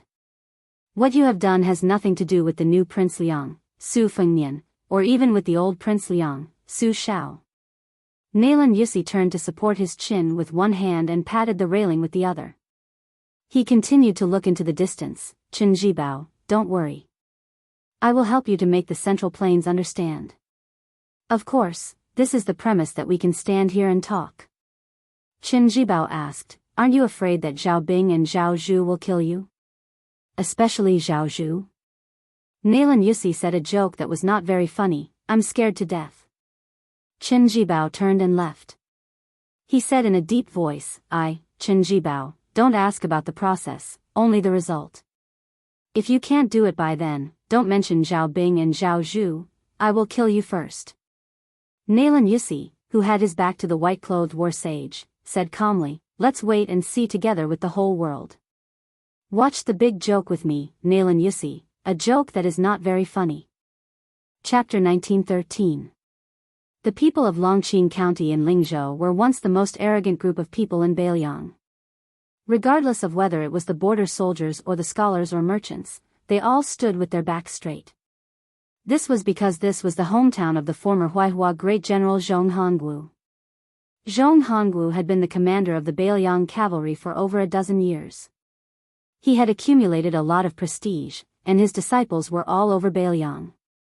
Adding on the fact that Zhong Hongwu was known for being protective of his own people, promoting generals was a public show of kindness to his hometown, so the people of Longqing County all felt superior to others. Before the auspicious talisman, Longqing County was, without a doubt, a very popular place. The marriage partners of the large and small families in Lingzhou all chose Longqing County as their first choice. However, after Zhong Hongwu's death, it became a bleak scene. Especially after the former Longqing County chief, Zhong Hongwu's eldest son, Zhong Qingxin, after he was promoted to an official in the provincial capital, he openly rejected the officials of his hometown many times, causing Longqing County to completely lose its backbone. Just like that, of the three most prosperous counties in Beiliang in the past, Longqing County, Yanji County, and Huangnam County, there were only two other counties left. For example, during the construction of North Jibei City, as long as the people of Beiliang were willing to participate in the construction outside Liangzhou Pass, they would be able to obtain quite a bit of money. There were poor people from all over Lingzhou who surged into the pass. Only Longqing County did not have many people responding. Of course, this had to do with the fact that the people of Longqing County were mostly well off. However, the knot in their hearts that everyone in Beiliang knew about was the key reason. The people of Beiliang had always been valiant and warlike since ancient times. Although Lingzhou was rich, there were as many martial arts schools as there were hairs on a cow. Naturally, they did not lose to Liangzhou and Yuzhou. In the past, His Royal Highness, who had stirred up storms in the officialdom of Lingzhou, no matter what his original intentions were, in the end, he uprooted the Zhong family, this towering tree that shadowed the entire county, from its roots. The people of Longqing County were both afraid and resentful. It could be said that their thoughts were complicated. It was impossible to explain clearly in a few words. Therefore, when an ordinary middle-aged man in Longqing County's capital planned to go to northern Beiliang City to beg for a living, his neighbors began to despise him. This was especially so when they heard that this man planned to move his wife and son out of Beiliang. This was no longer just idle gossip. Some people even wanted to point at his spine and curse him in front of his face. They scolded him without any regard for the feelings they had accumulated over the years. Then, very quickly, there were people who dug up old scores. They said that this fellow called Lu Deyuan was not originally from Beiliang. It was only after he married a woman from Longqing County that he went to the Yamen to change his registration. It could be said that he had taken root in Longqing County. All these years, he had been a butcher in Longqing County who slaughtered pigs and sold meat. In fact, he had always been fair in his business and didn't earn any money that went against his conscience. It was just that this trip to northern Beiliang City this time had incurred the wrath of the public, causing his family of four to become like rats on the street. Who knew which gossipy idle man remembered that this bastard surnamed Lu had let slip that the second round against the Beimang barbarians when they were drinking and chatting. This immediately caused an uproar. In Lu Deyuan's pork shop, that whole pig that weighed less than 100 catties was sold for 3 days straight. He couldn't even sell half a catty of it, so he could only stew it at home every day to celebrate the new year. During this period, Lu Deyuan gave a large piece of the best tenderloin to a lonely old man who lived at the end of the street. He threw the tenderloin to the old man directly out the door. Lu Deyuan, who was simple and honest, just silently picked it up and took it home. On this day, a large pot of fragrant stewed meat was made at home. Lu Deyuan squatted on the door sill and looked at the courtyard gate, patiently waiting for his youngest son to come home from the private school for dinner. Lu Deyuan and his wife didn't know how to read. Previously, they would take that letter to the private school of the younger son and consult that stern teacher about the content. The teacher would read it word by word to Lu Deyuan. After that, Lu Deyuan would return home and tell his wife the general idea. This trip was the most satisfying time for Lu Deyuan. Lu Deyuan still remembered that when his eldest son was young, he always complained that his father wasn't in the Northern Liang Border Army, which made him unable to raise his head in front of his peers. Later on, when his son grew up, he became more and more promising in his studies and became a well-known talent. Therefore, his son's smile and laughter at home became more and more frequent. Although his younger son had similar complaints, with such an honest elder brother who could support him, he was not as depressed as his elder brother was when he was young. He was always a cheerful kid who liked to grin and laugh. Occasionally, when he heard his schoolmates talking about their relatives who had made military exploits outside the Northern Liang Pass and was promoted, he would squat in the courtyard and sigh or pick up the wooden short saber that his father made for him and run all over the courtyard crazily. When he ran out of strength, he would eat and read. Generally speaking, the life of the family of four was getting better and better. As for the Jingguan Taoist temple in the gourd mouth of Yuzhou province, the fierce battle in Huda city in Liangzhou province, the hundreds of thousands of nameless steals in Qingliang mountain and the young lord regaining the title of pillar of the state, it had nothing to do with their family.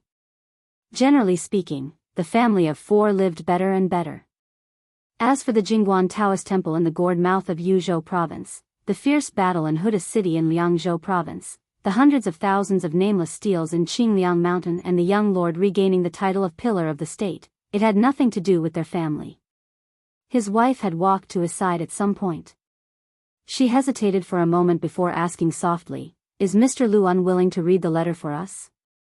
Lu Deyuan scratched his head and hummed in acknowledgement. His face was full of guilt.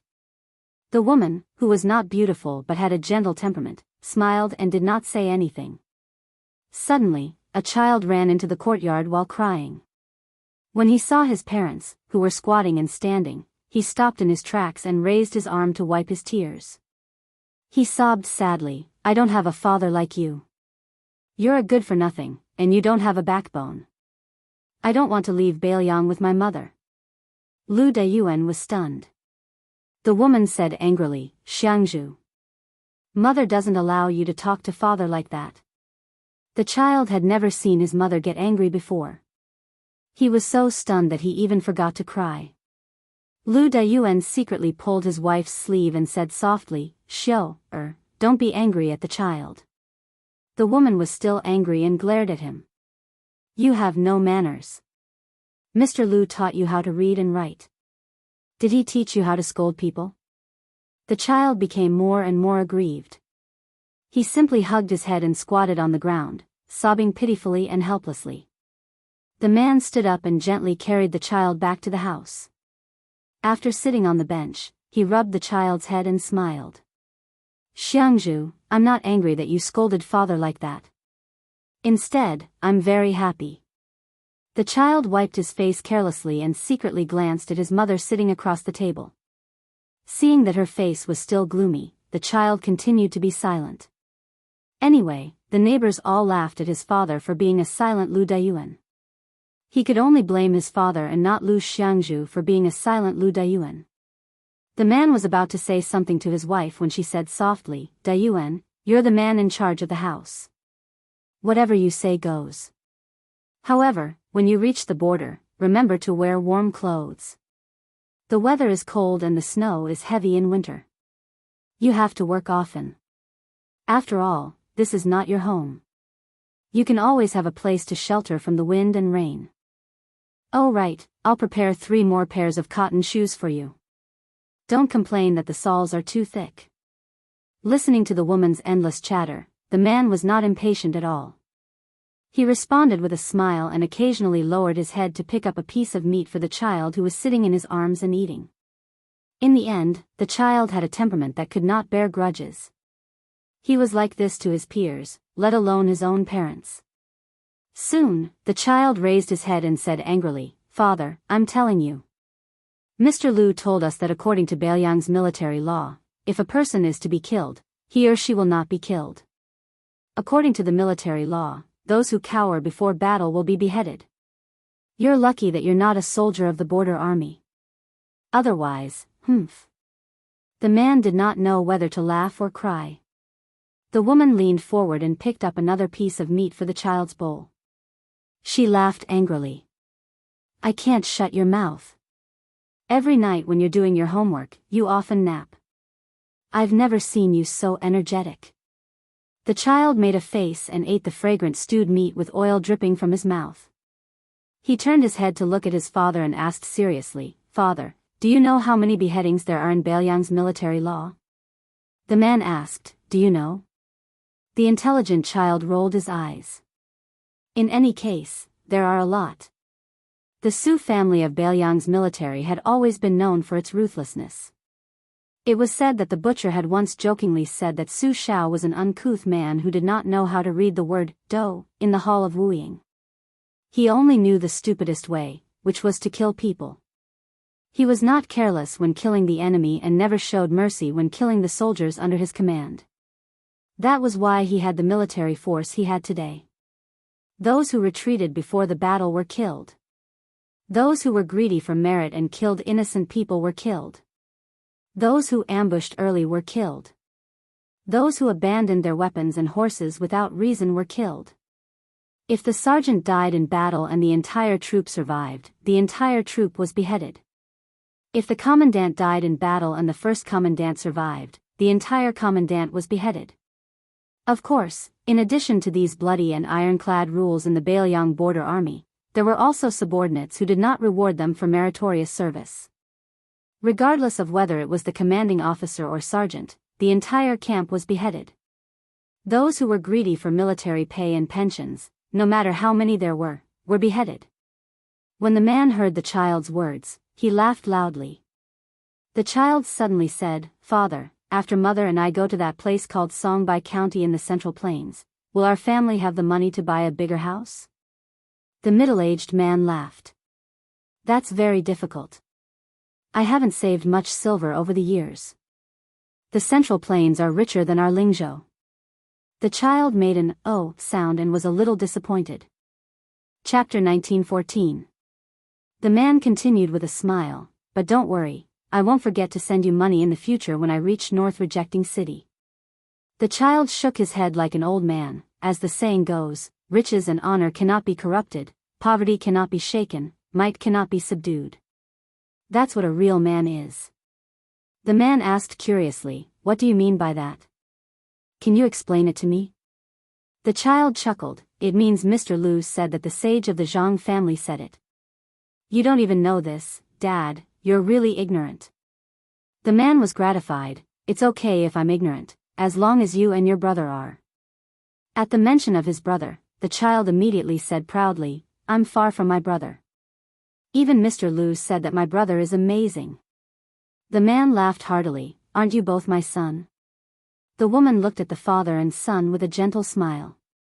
She didn't know anything about war, nor did she know anything about knowledge. She only relied on her many years of daily necessities and saw a lot of people and things. She understood a simple truth. Some men would only say the harshest words to the people closest to them. However, some men would save their best temper for their family members. Her man was the latter. Therefore, whether it was the calmness of the past 10 years or the gossip of the neighbors, she didn't feel that marrying this man back then was a mistake. The child asked, "Dad, where was your hometown in the past? Is it that Songbai County?" The man nodded, "Yes, but when I was your age, life wasn't good. There was no one left in the family and I couldn't survive, so I left my hometown." The child laughed rudely, "No wonder the neighbors said that my mother fell for you. They're really blind." This time, the woman didn't get angry. She only covered her mouth and laughed secretly. The man was even less angry. He looked at his wife. That's right. The child asked worriedly, Dad, is my brother really going to study in that Gangnam-do? When will he be able to meet us in Songbei County? The man said softly, I don't know either. When I was young, I swore that my son would have to study in the future. I always felt that studying was the best. No matter what he did, no matter how much money he earned, it was nothing. I lost my parents a long time ago. I only know that more than 10 generations before me were farmers. Therefore, when I came to Bailiang, I met your mother, Xiangzhu. I was really lucky. Otherwise, if you and your brother were like me, you wouldn't be able to study. The child muttered, Then why don't you treat mother better? The man said helplessly, That's all I can do. There's nothing I can do. The woman's eyes curved into crescents. The man said that he was very lucky, but she felt that she was very happy. On the day the mother and daughter left Longqing County City with their luggage, this man slowly returned to the city along the post road. When he returned to this small and shabby alley, he thought for a moment. Carrying the only 2 pig legs left in his house, he went to 2 places one after the other. One was secretly placed in front of the old man's house at the end of the street, and the other was delivered to Mr. Lu's house. During this process, the man didn't know how many people rolled their eyes at him and spat at him. In the end, the man returned home and took out the wooden box covered in dust from under his bed. He never opened this box, and his wife was also considerate and never asked about it. This man, who had lived in this small street for more than 10 years and had always been silent, carried the heavy wooden box to the courtyard. He squatted down and used his strength to wipe away the dust. The man muttered to himself, My 2 old friends, not long after you accompanied me to Bailiang, the great general led us to fight that battle in Baimang. It was really sullen. We won and retreated. Many people and I left the border army in anger. Later, we found out that it was the old emperor of Liang's scheme. It turned out that he was afraid that we would destroy Baimang in one breath, and then he wouldn't be able to sit on the dragon throne anymore. All these years, I really didn't have the face to see you guys. Hey, as for fighting, I, Lu Dayuan, joined the army at the age of 14.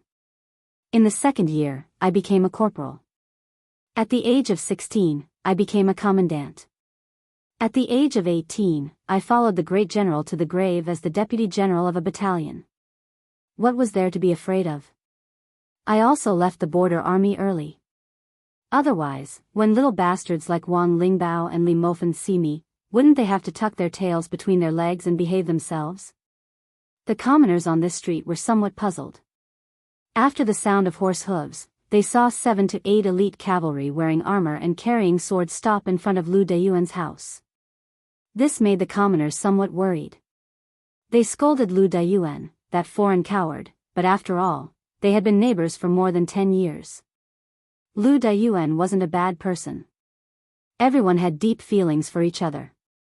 Otherwise, why would they scold him to his face? This big enigmatic Lu Da better not offend the government's garrison. The leader of the elite cavalry was a tall and sturdy man in his 40s. He was now the main general of the local army stationed in Longqing County. He had been a commandant of the cavalry for more than 10 years. The commoners of Longqing County might not know him personally, but they all knew that this person was highly regarded by Lingzhou's General Han Laoshan. It was said that he was brothers with Hong Shuwen, who was born in the Red Phoenix Battalion. In the future, how could a commandant with real power or a deputy general of a province run away? One of the commandant's trusted subordinates asked softly, Commandant, who are you sending off? Why do you need to personally come out? Normally, you wouldn't even be in the mood to look at those people who are close to the Zhong family. How could there be such an arrogant fellow in our Longqing County? The commandant sneered, those embroidered pillows aren't even fit to feed the horse of the person in the house. Then, the commandant proudly said, back then, I was the one who fed his horse. This kind of thing could be used to brag. The cavalry looked at each other. Did our commandant's head get clipped by a door recently? He wasn't like this in the past. His eyes were very high. When the cavalry finally saw the man with the luggage step out of the courtyard, they were all stunned. His figure could be considered sturdy and tall. They couldn't tell that he was a person with 3 heads and 6 arms. The commandant quickly dismounted from his horse.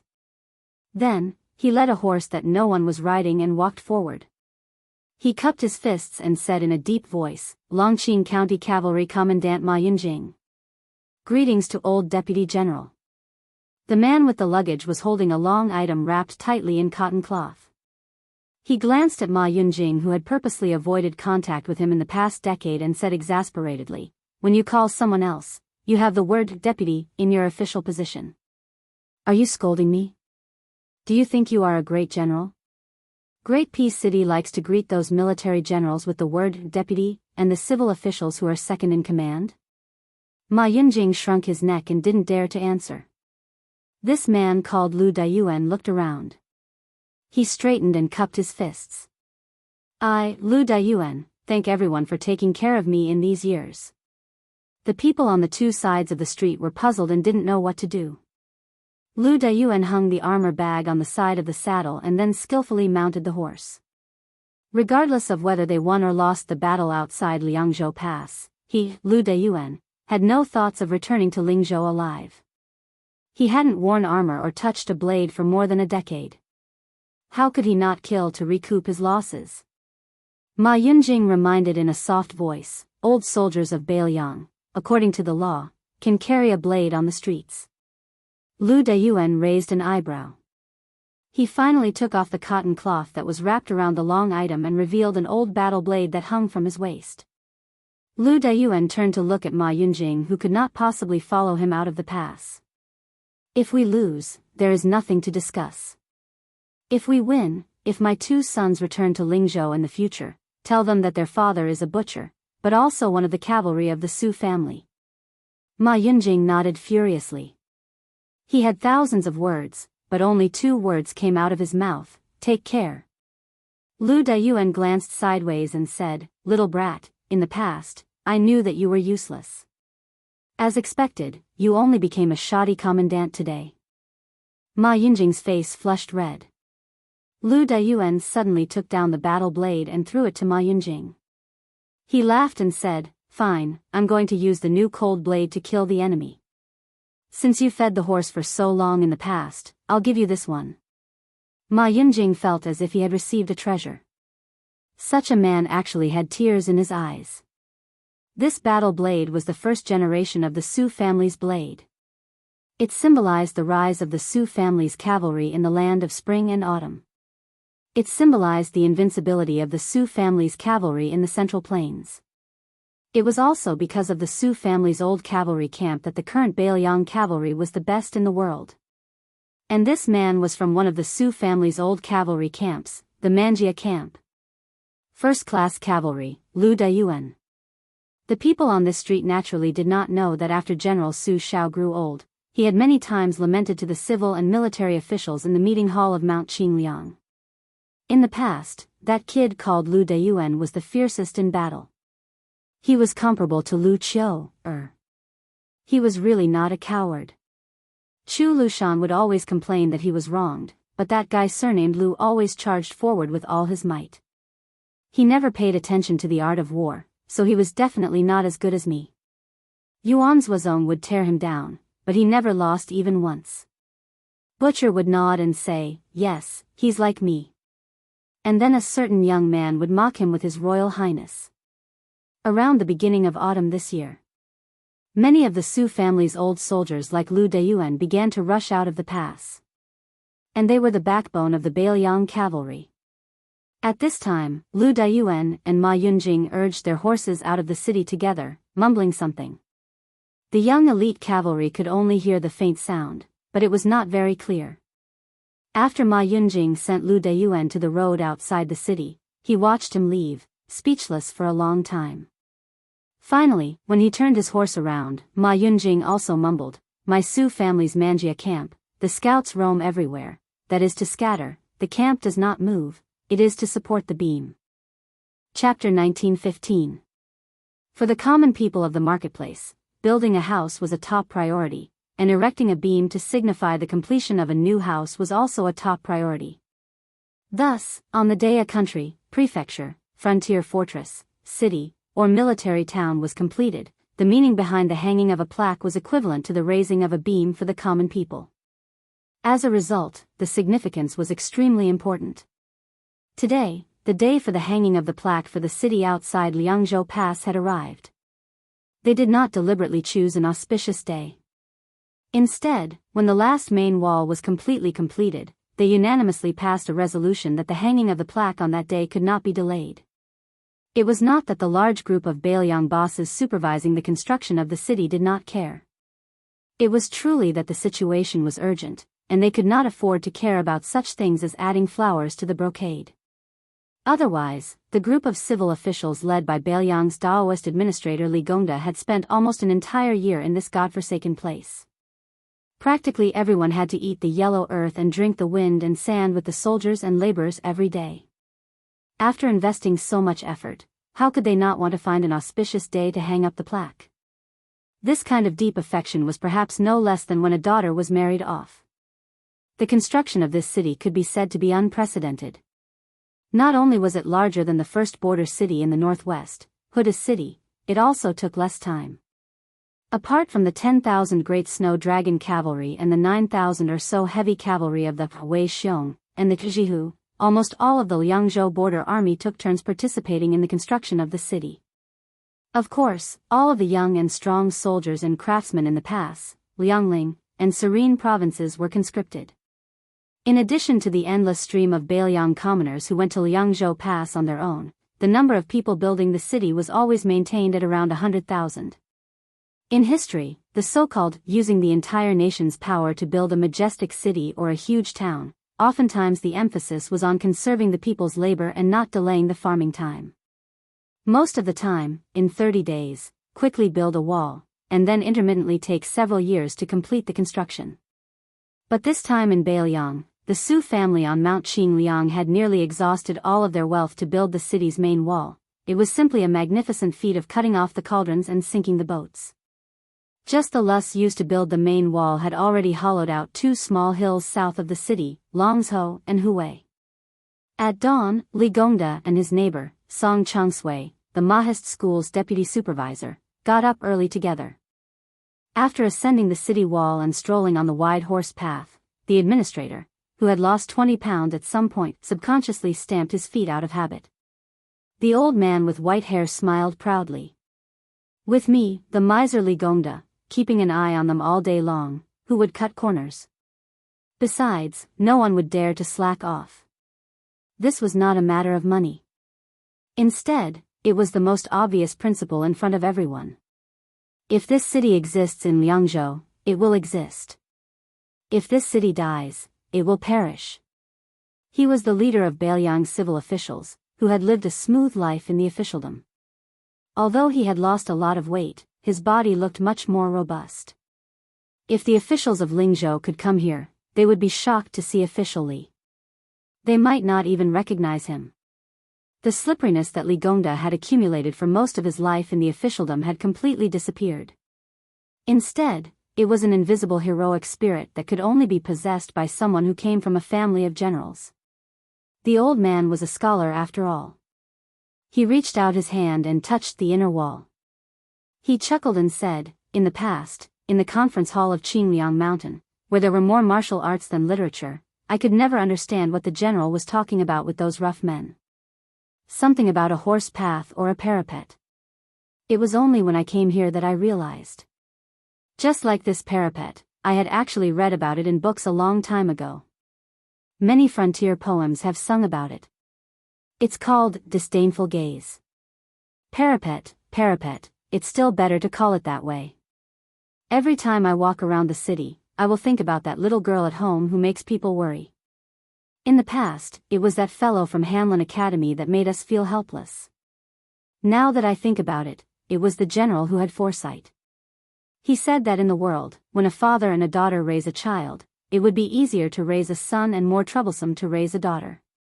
Song Changsui said in a deep voice, "Old Li, you also know that I am not the kind of person who likes to praise people. Your Hanlin Academy is really not bad. The battle on the Longyan Plains was beautifully fought. Beimang, Dongzhua's elite scouts, including Crow Palanzi, were all wiped out. This battle was really satisfying. Li Gongda, whose lips were chapped, twirled his beard and smiled. That's right. This kind of thing only feels comfortable when an outsider praises it. As a father, no matter how much I say, it always feels wrong. To tell the truth, old song, you really can keep your composure. I've been waiting for you to say these words for quite some time. It's been so stifling that I'm about to suffer internal injuries. Song Changsui said helplessly, before this, I was so busy that my head was in a mess. How could I have the slightest bit of energy to chat with you? Li Gongda sighed with emotion. That's true.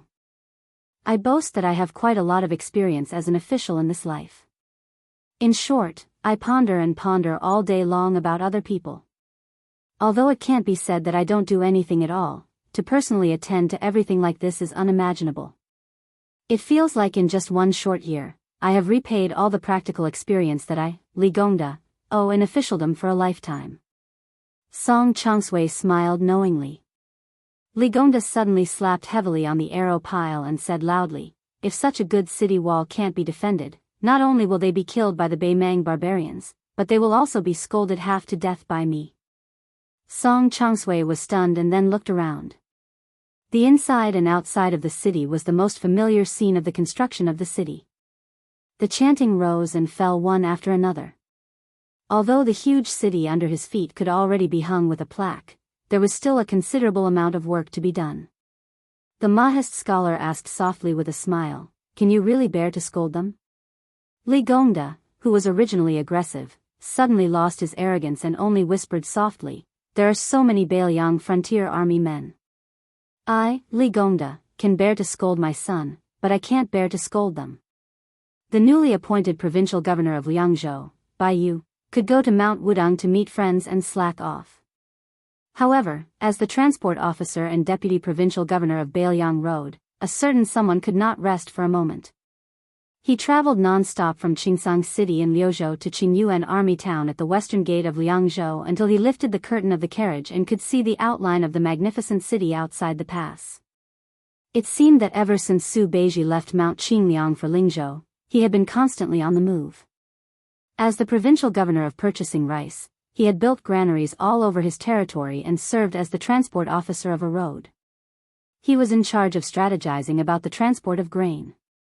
In between, he had gone to Lianghui Road to meet with Han Lin in private. Not long ago, he went to Mount Lantua in the western region to bring 20,000 monk soldiers to the defense line of Qingsang City in Liuzhou. This time, after attending the plaque hanging ceremony, he immediately went to Lingzhou and personally watched the grain cooling before he could be at ease. In these years, he did not have a fixed residence. It seemed that if he was not on horseback, he was in the carriage. In any case, it was always bumpy. Outside this carriage, there was not a single elite cavalry of the Bailiang frontier army escorting it. Logically speaking, with Su Beiji's high rank and his great importance to the upcoming Battle of Liangmang, even if they sent him 1,000 Bailiang cavalry as a retainer, it would not be an exaggeration. However, it was precisely because of this that the position of this young strategist in the Su family's Mount Qingliang and in the hearts of the young kings was even more unparalleled. This was because there were only 80 people escorting the carriage. 80 riders, all carrying swords. 80 people of the Wu family's sword tomb. The current generation's sword crown Wu Luding, the swordsman Suehua who carried the ancient sword Su of Gojozian on his back, the demon Zhu Huang who was notorious even in the sword tomb, Helian who had a deep understanding of the way of the sword maniac, Zhang Wantai, Gong Sun Xiushui, Nalan Huayu. If this could not be considered as extravagant, then there was probably no retainer in the world that could be considered as elite. Although Su Beiji, whose face was full of exhaustion, was extremely sleepy, he still could not fall asleep. Several times, he closed his eyes but did not open them for a long time. He simply sat cross-legged, took out Li Yishan's old handbook from his bosom, and gently flipped through it. He had heard from Su Fengnian that the Tide Listening Pavilion's large golden signboard was personally written by the old Emperor Li Yang. The 4 large characters of Bailiang Palace on the gate of Mount Qingliang were written by Princess Consort Wu Su. After that, when the first city outside Bailiang's pass needed to be built, Su Zhao's original intention was for a boor like him to not make a fool of himself, so he wanted Li Yishan to do it for him. However, Li Yishan did not agree, so Ren Tu could only go to Wutong'an to seek advice on writing from His Royal Highness. In the end, who knew how many baskets of waste rice paper were filled with it? Only then did the 3 words, Huda City, appear. Su Xiao had once joked that he, Ren Tu, had even finished writing the words for his next life.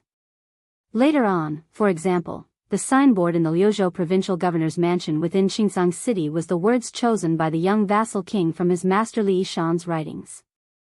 This was because Li Yishan's contributions to Bailiang went without saying, and Li Yishan's contributions to Liuzhou were even more profound. Before the Tide Listening Pavilion and Wutong'an's treasured antiques were scattered all over the Central Plains. Su Beiji and Su Fengnian once had a very relaxed and leisurely conversation. You don't feel sorry for them? Who do you think I, Su Fengnian, am? I am Su Zhao's eldest son. What kind of good things have I not seen in this world? When have I ever been such a stingy person?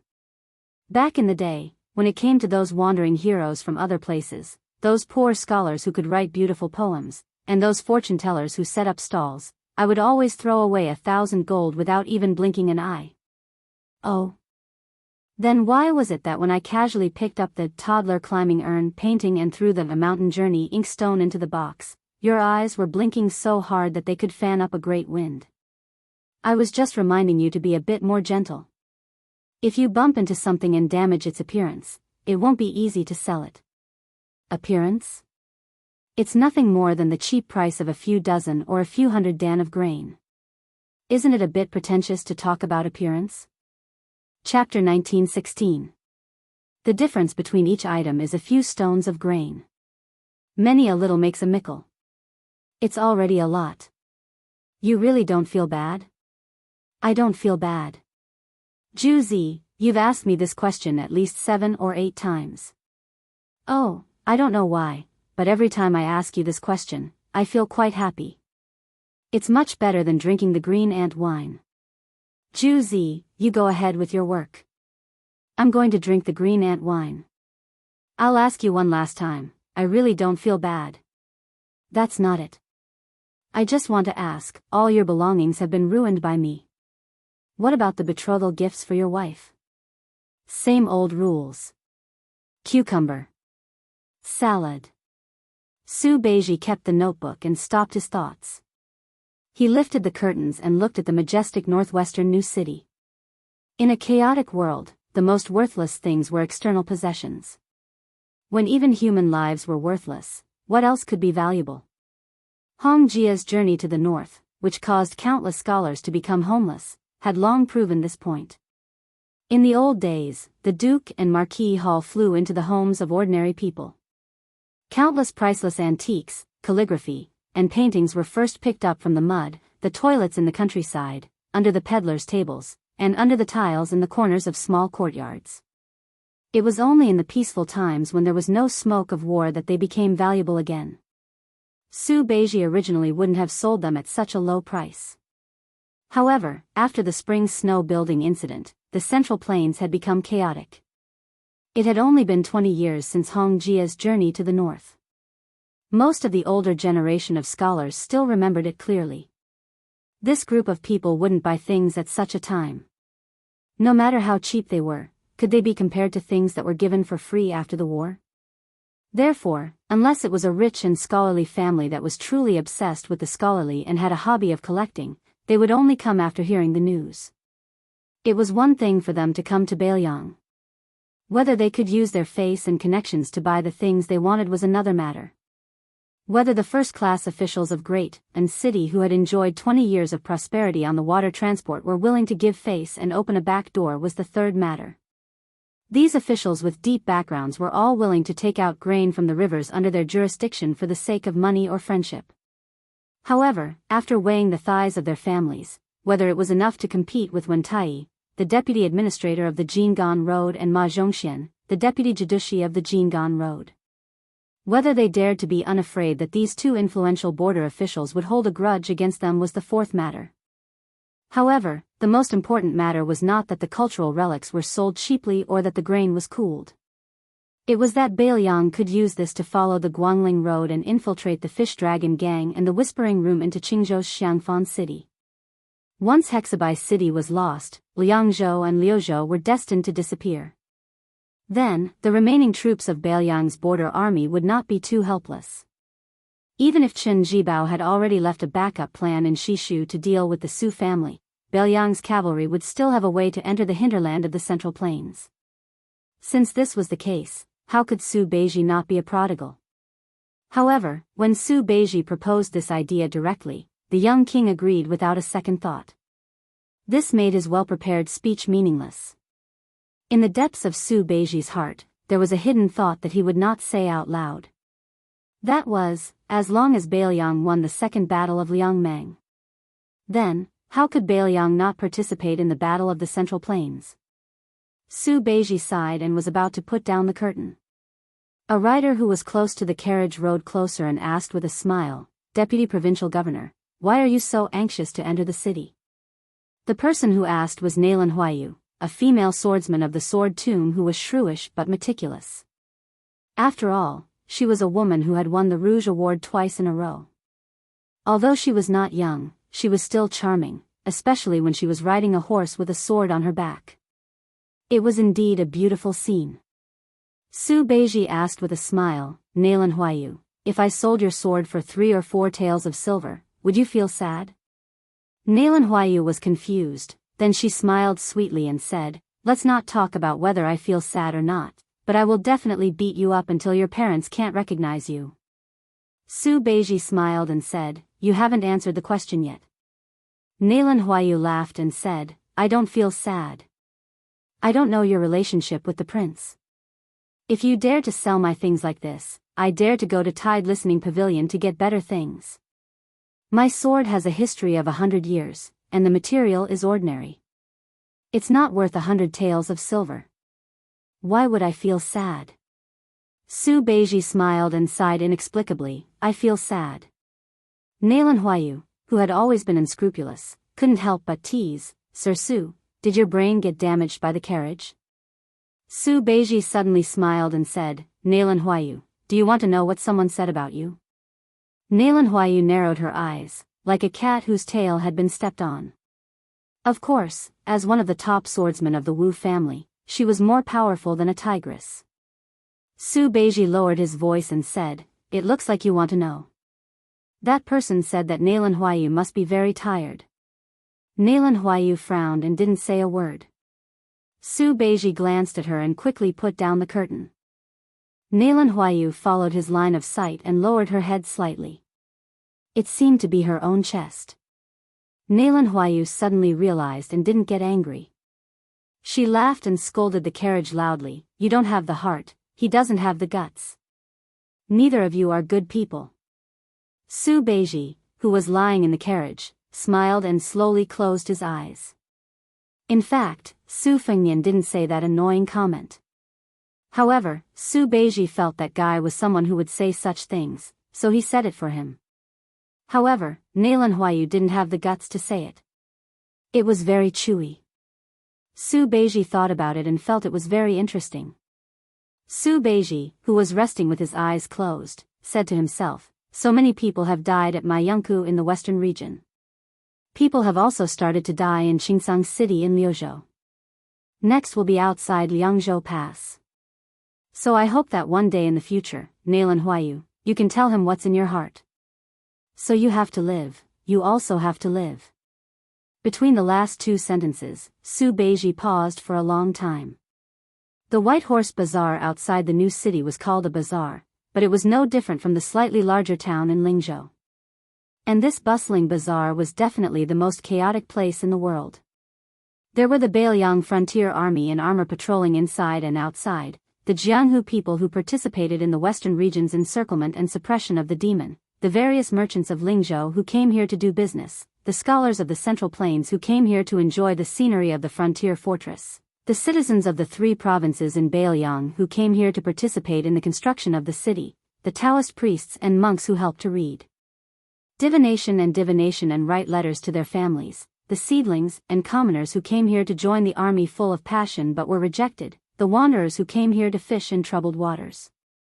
Occasionally, one could even see the civil officials of Bailiang who came here in 2s and 3s to rest, drink green ant wine, and serve a plate of peanuts and a bowl of spiced beef.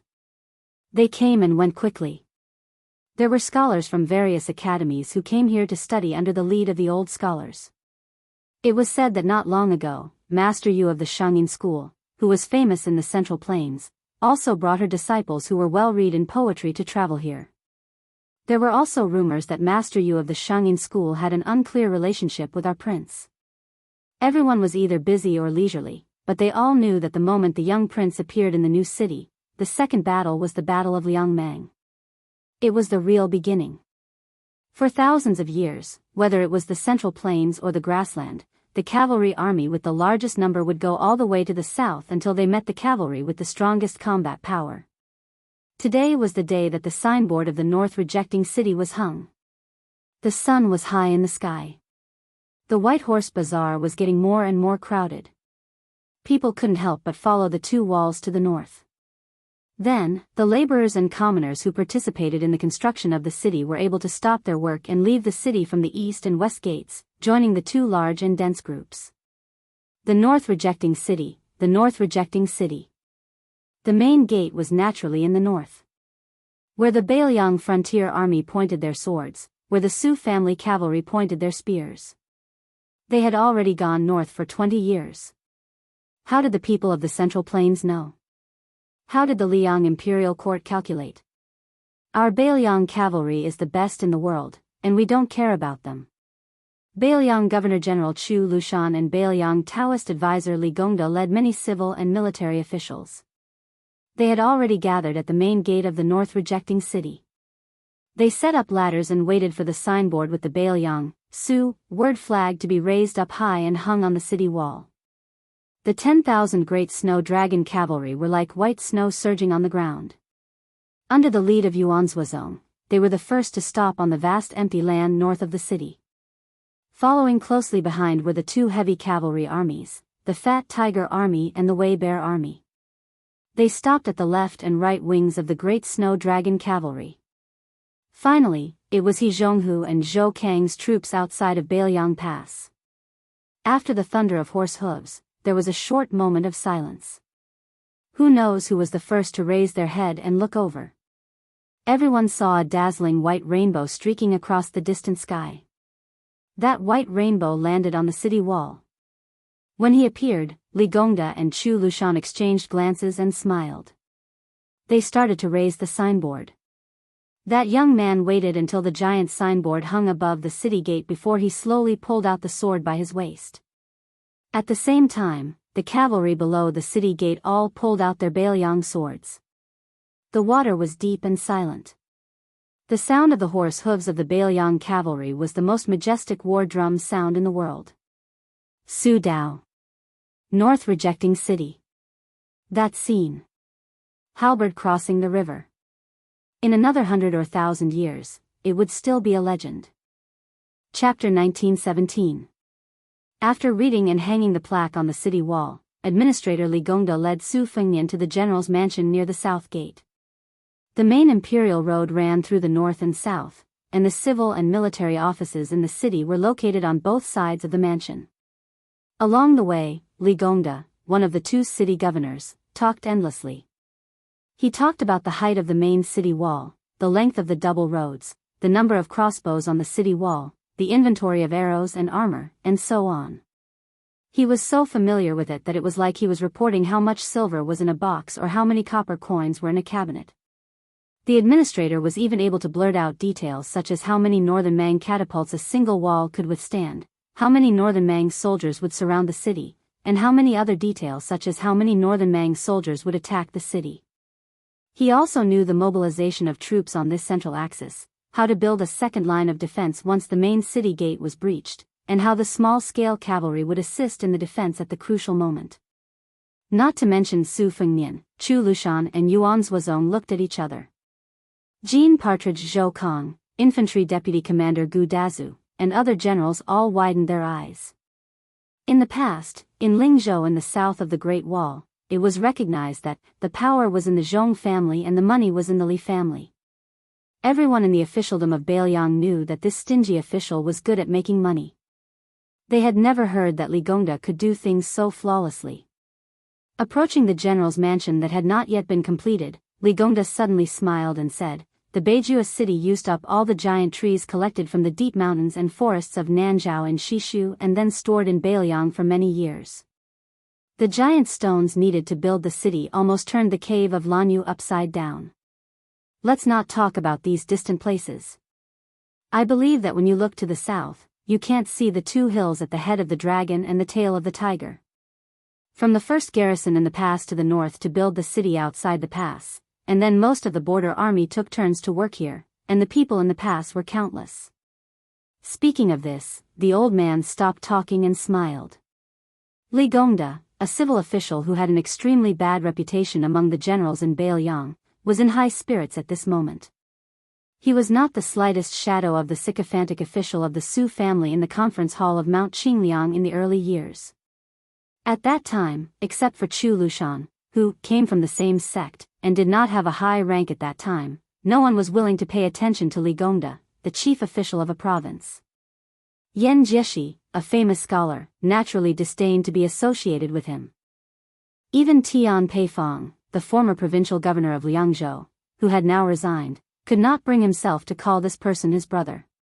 At that time, when Bailiang was determined to build Bailiang City, everyone mistakenly thought that the young vassal king did not really intend to let Li Gongda preside over the overall situation. Instead, he wanted to send the administrator, who had turned the officialdom of Lingzhou into a mess, out of the pass and hide him from then on. First, it was a legitimate reason to demote him, and second, it was to pave the way for Su Beiji, Chen Shiliang, or Chang Sui, and other trusted subordinates. Little did they know that Li Gongda really had a firm foothold in Bailiang City. Song Zhangsui, Tian Peifong, and Wang Linquan, the deputy governors in charge of the three specific directions, followed the administrator's lead. They did not have any intention of overthrowing Li Gongda, and Li Gongda lived up to everyone's expectations and quickly got into his role. It had to be said that for a person who could become a civil official in Bailiang, when he was really practical, he was not careless and did everything himself. In the words of Li Gongda's private chat with Song Zhangsui, he was putting an end to the official career, living with the generals and craftsmen. He had experience in prospecting, tamping earth, materials, military manuals, stockpiling grain, and so on. Although he could not be called omniscient, he could not be considered an outsider. In the end, he could bow his head and command. Suddenly, Li Gongda continued craftily, "Your Highness, Mount Qingliang cannot skimp on all expenses for tonight's celebration banquet." The old infantry commander, Yan Wenluan, who had probably never chatted with Li Gongda in his entire life, spoke up for the first time. Official Li is not at all overboard in taking advantage of the situation this time. Su Fengnian pointed at Bailiang, who was beside him. "The transport envoy is here," he said with a laugh. "Our head shopkeeper in charge of money is here." His words carry more weight than mine. Su Beiji hesitated for a moment, then nodded and said with a smile, "That's good. Originally, I had intercepted a chest that contained roughly 2 paintings by Sui Ying, the painting saint of the Great Feng dynasty. One was a green Buddha's hand inkstone made by the emperor of the Southern Tang dynasty, and the other was a jade seal of the emperor of the Great Qin dynasty. There were 15 or 16 pieces scattered about. It wouldn't be difficult to sell them for 5,000 or 6,000 taels of silver. After the celebration banquet, you can go to Mount Qingliang and Mount Qingliang to move some out. After I sell this chest of items, I should be able to quickly fill this hole. Moreover, I will have some spare money. When the time comes, I will hand it over to official Li." As soon as Su Beiji's words came out, everyone tacitly turned to look at the young king. Su Fengnian rolled his eyes. The audience burst into laughter. Perhaps Su Beiji was the only one who dared to openly stab the new King Liang. After the celebration banquet, there were 3 parties. The generals were divided into 2 groups. Yan Wenluan, Chen Yinshui, He Zhonghu, Lu Yuanji, and Lin Dofang were the veterans who had experienced the Spring and Autumn War. The youngest one, Yuan Zhuozong, also participated.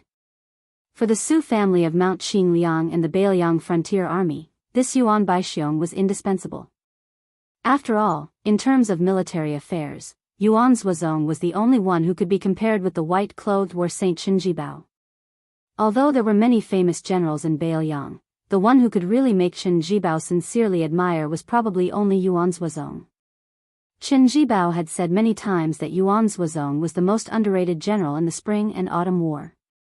The governor of Beiliang, Chu Lushan, personally led the other group, which included Wang Ji, Chao Xiaojiao, Hong Xinjia, and Hong Yu. The deputy provincial governor of Beiliang, Yang Shenxing, also attended the banquet. The third party was a scholar banquet hosted by Li Gongda, Huang Shang, and Tian Peifang. Most of the guests were scholars, and many Lu family disciples were also mixed in. Chapter 1918. Su Fengnian drank one cup after another. Although he drank a cup of green ant wine in one gulp, he only drank 2 small pots of wine after 3 rounds. The main reason was that no one urged him to drink to his death. This wasn't strange. When Su Shao was still alive, he once said that the worst people in the world were those who relied on their high alcohol tolerance to urge others to drink. When it came to alcohol, one had to drink until they were drunk to their heart's content. Otherwise, they would only suffer. Of course, although Su Shao said this, he didn't hesitate at all when he caught someone with a lower alcohol tolerance than him. The person being urged to drink would say, "How many battles did you win in the past? You have to drink 1 cup at a time. How many battles did you lose? I, Su Shao, will help you remember them. If you don't want to be made fun of, you'll feel bad if you don't drink a few cups of wine today, right? Also, who heard that your grandson just started studying and needs to drink wine? Or that your son got beaten black and blue because he fought over a woman? As a father, how sullen are you? You need to drink to relieve your worries." However, although Su Zhao's ability to urge others to drink was unparalleled, as long as he drank with others on Mount Qingliang, no matter how many people he drank with, he would always get drunk. It could even be said that he would vomit whenever he drank. In this way, his alcohol tolerance could be considered mediocre. Don't think that martial artists who were accustomed to life and death drinking were more unbridled. In fact, when scholars drank, that was what was called heroic and uninhibited. Su Fengnian almost couldn't get away from the banquet. For example, the mountain chieftain of Green Deer Cave Academy, Huang Cheng, insisted that they both drink 3 cups of wine. Afterwards, Tian Peifang, who had resigned from her position, also began to hit him while he was down, saying that 3 cups was too much and that he only needed to drink 2 cups with the prince. If it weren't for Su Beiji helping to hold him back, Su Fengnian would probably have to obediently lie down even if he could drink 7 or 8 caddies of green ant wine. In the end, Su Fengnian and Su Beiji, reeking of alcohol, walked out of the general's residence and slowly headed north on the main road. Su Beiji said softly, "Before Li Gongda got drunk, he bought something from me." Su Fengnian was a little surprised and joked, "Did the sun rise from the west? Our administrator has always been interested in collecting gold and silver, and he has always scoffed at antiques." Su Beiji brushed it off with a laugh. "It's just a small private seal. Since it's from the Tide Listening Pavilion's treasury, the material must be extraordinary. In my opinion, it's been passed down through the generations. Due to its frequent use, the color of the ink is excellent. But that's secondary. Do you know what a seal is?" Su Fengnian couldn't help but laugh. "How could I have guessed that?" Su Beiji waved his sleeves, either to get rid of the smell of alcohol or to get rid of his melancholy.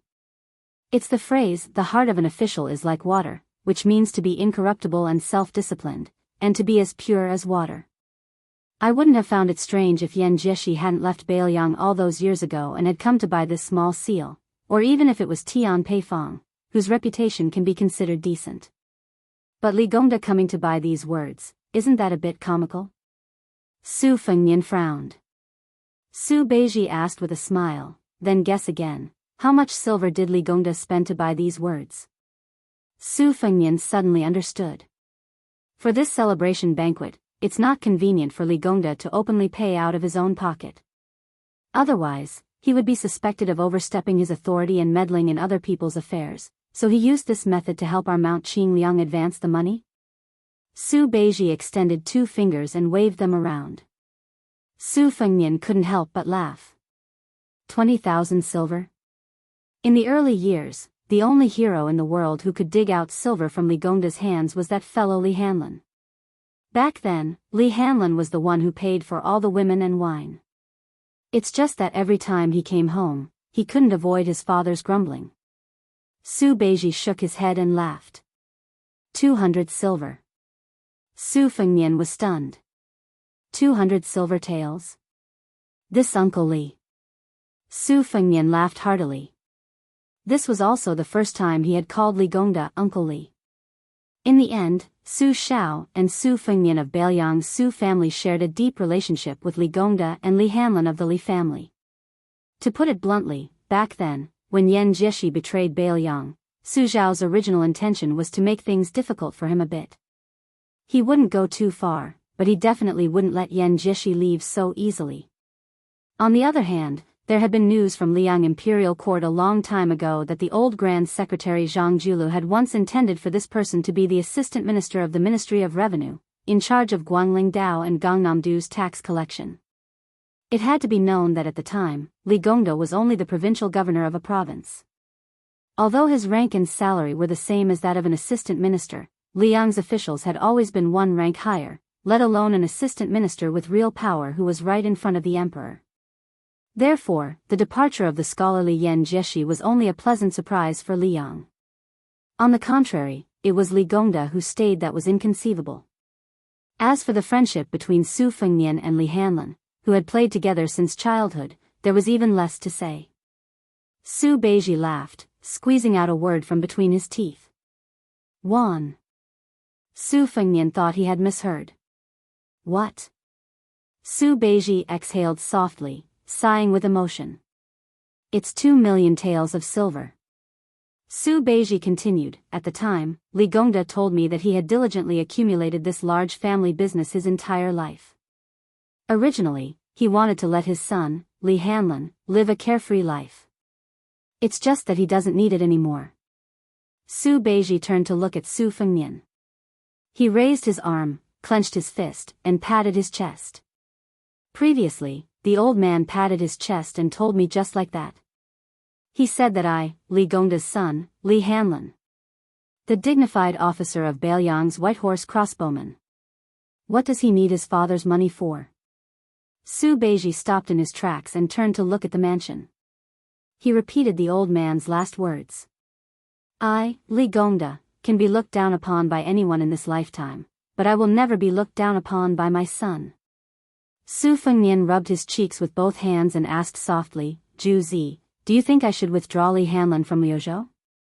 Su Beiji suddenly said angrily, bullshit.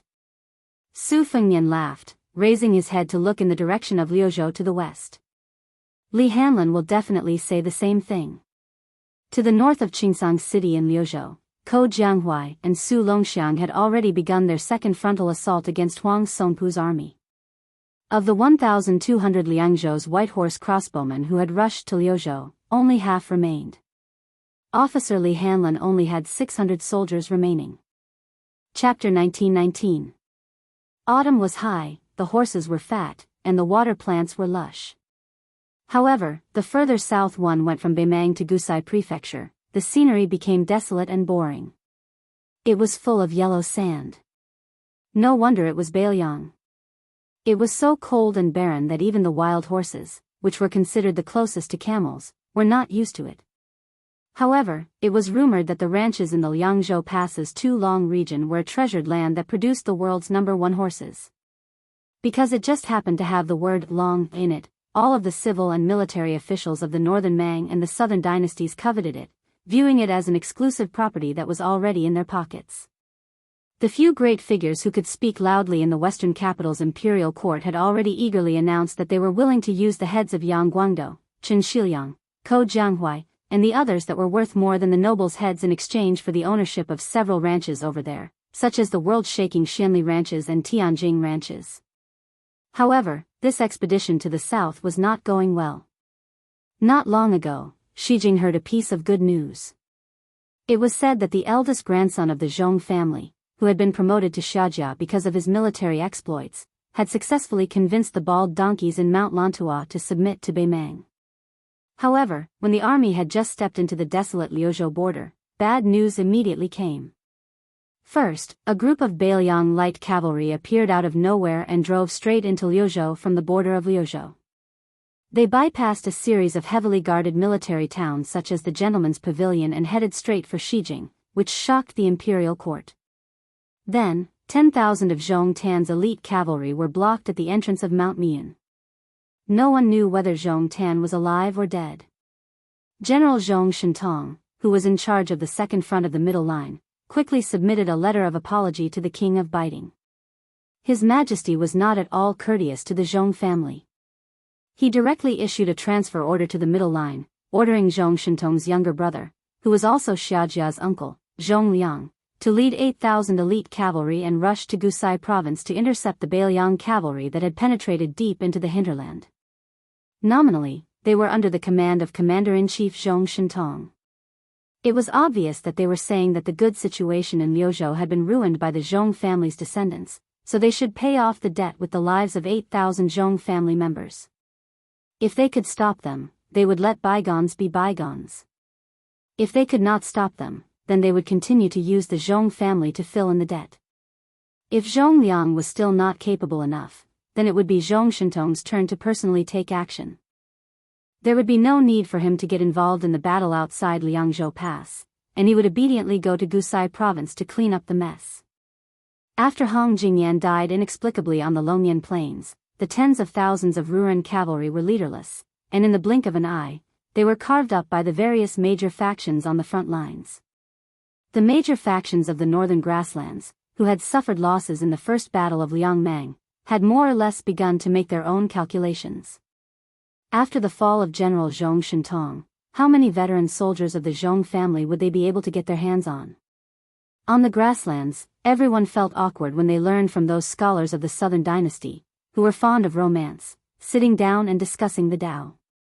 However, everyone was familiar with sharing the spoils. The army of Beimang on the western front pushed southward step by step. Their speed was not fast. 10 days ago, this army was suddenly attacked by 10,000 Beiliang dragon elephant cavalry. In just 1 hour, the 6,000 vanguard cavalry under Huang Songpu's command were left on the battlefield. From the close combat to the conclusion of the battle, and then to the careless collection of the corpses, many of the nobles of Longguan who had their ambitions in Liangzhou still felt that they had not recovered from the shock. In fact, it could not be said that there were no signs. After the army crossed the border from Gusai prefecture of the Southern Dynasty into the territory of Liuzhou, their own horse railings had clashed head-on with the Beiliang scouts. Soon, the generals of Beimang who had learned the truth were all stomping their feet and cursing their mothers. Of all things, it was the white horse crossbowmen outside Liangzhou Pass who had come here to cause trouble. Although they had already broken camp and moved southward away from the court, whether it was General Huang Songpu or the generals of Longguan who controlled the elite cavalry of the Southern Dynasty, they had no choice but to pay attention to what was happening in their own backyard. They did not want Huda town to see the figure of a Beiliang crossbowman. This was the emperor's personal decree in the Western Imperial Court. What was the result? Fatty Dong's crow railings were all dead. General Lu Gui's black fox railings were also all dead. It was even said that Dong Zhuo's brother-in-law had lost his life in the Longyan Plains. In the end, that young Beiliang lieutenant named Li had become famous in the grasslands overnight. Now, he had even swaggered into the northern part of Liuzhou to show off his prowess. Huang Songpu was an experienced veteran on the battlefield. Therefore, when the intelligence reports of the casualties of the horse railings kept coming into his tent, he had already begun to shrink the front line and slow down the speed of advancing southward. Obviously, he did not want to make any mistakes. The backbone of this army was the old king of the southern courtyard, Huang Songpu, who was used to being lawless in the southern dynasty of Beimang. It was very obvious that the main force of this army was the direct descendants of the Jia and Yi families of Longguan. Although Huang Songpu still carried the title of one of the 13 great generals of Beimang, the title of king of the southern courtyard had long been taken off. He was also an old man who had once retired. In the end, the troops that could barely be considered Huang Songpu's direct descendants numbered only 30,000. Compared to Lu Gui, who had been banished to the battlefield of Yuzhou, they were even inferior. To tell the truth, in the first battle of Liangmang, Fatty Dong had personally presided over the situation on the central front, and victory was assured. They had even taken down Huda city, and the corpse of Beiliang's great general Lu Jinu had been sent back to the southern dynasty in a coffin. The situation was very good. On the other hand, the battlefield of Liuzhou, where Lu Gui presided, was at least evenly matched. Although the losses were not small, even the deputy general of the Longxiang army, Wang Lingbao, had died in battle. It was a pity that the Yuzhou side was too much of a burden. Perhaps it was because Yang Yuanzhan was really too old that his army had been completely wiped out. In the end, only the Ruren cavalry managed to escape, which led to the complete defeat of Beimang. Therefore, at the bottom of their hearts, the great and small clans of Longguan did not feel that the Beiliang frontier army was really anything to be afraid of. This was especially true for the troops of Liuzhou that were naturally inferior to the Liangzhou cavalry and the Yuzhou infantry. Apart from the Longxiang army that had suffered serious injuries in the first battle, were there any other first-class elites that could be brought out? No matter how wide their eyes were, they would not be able to find any. As a result, almost all of these fellows were suppressing their resentment, especially the lingering Liangzhou crossbowmen. They were all the more annoying.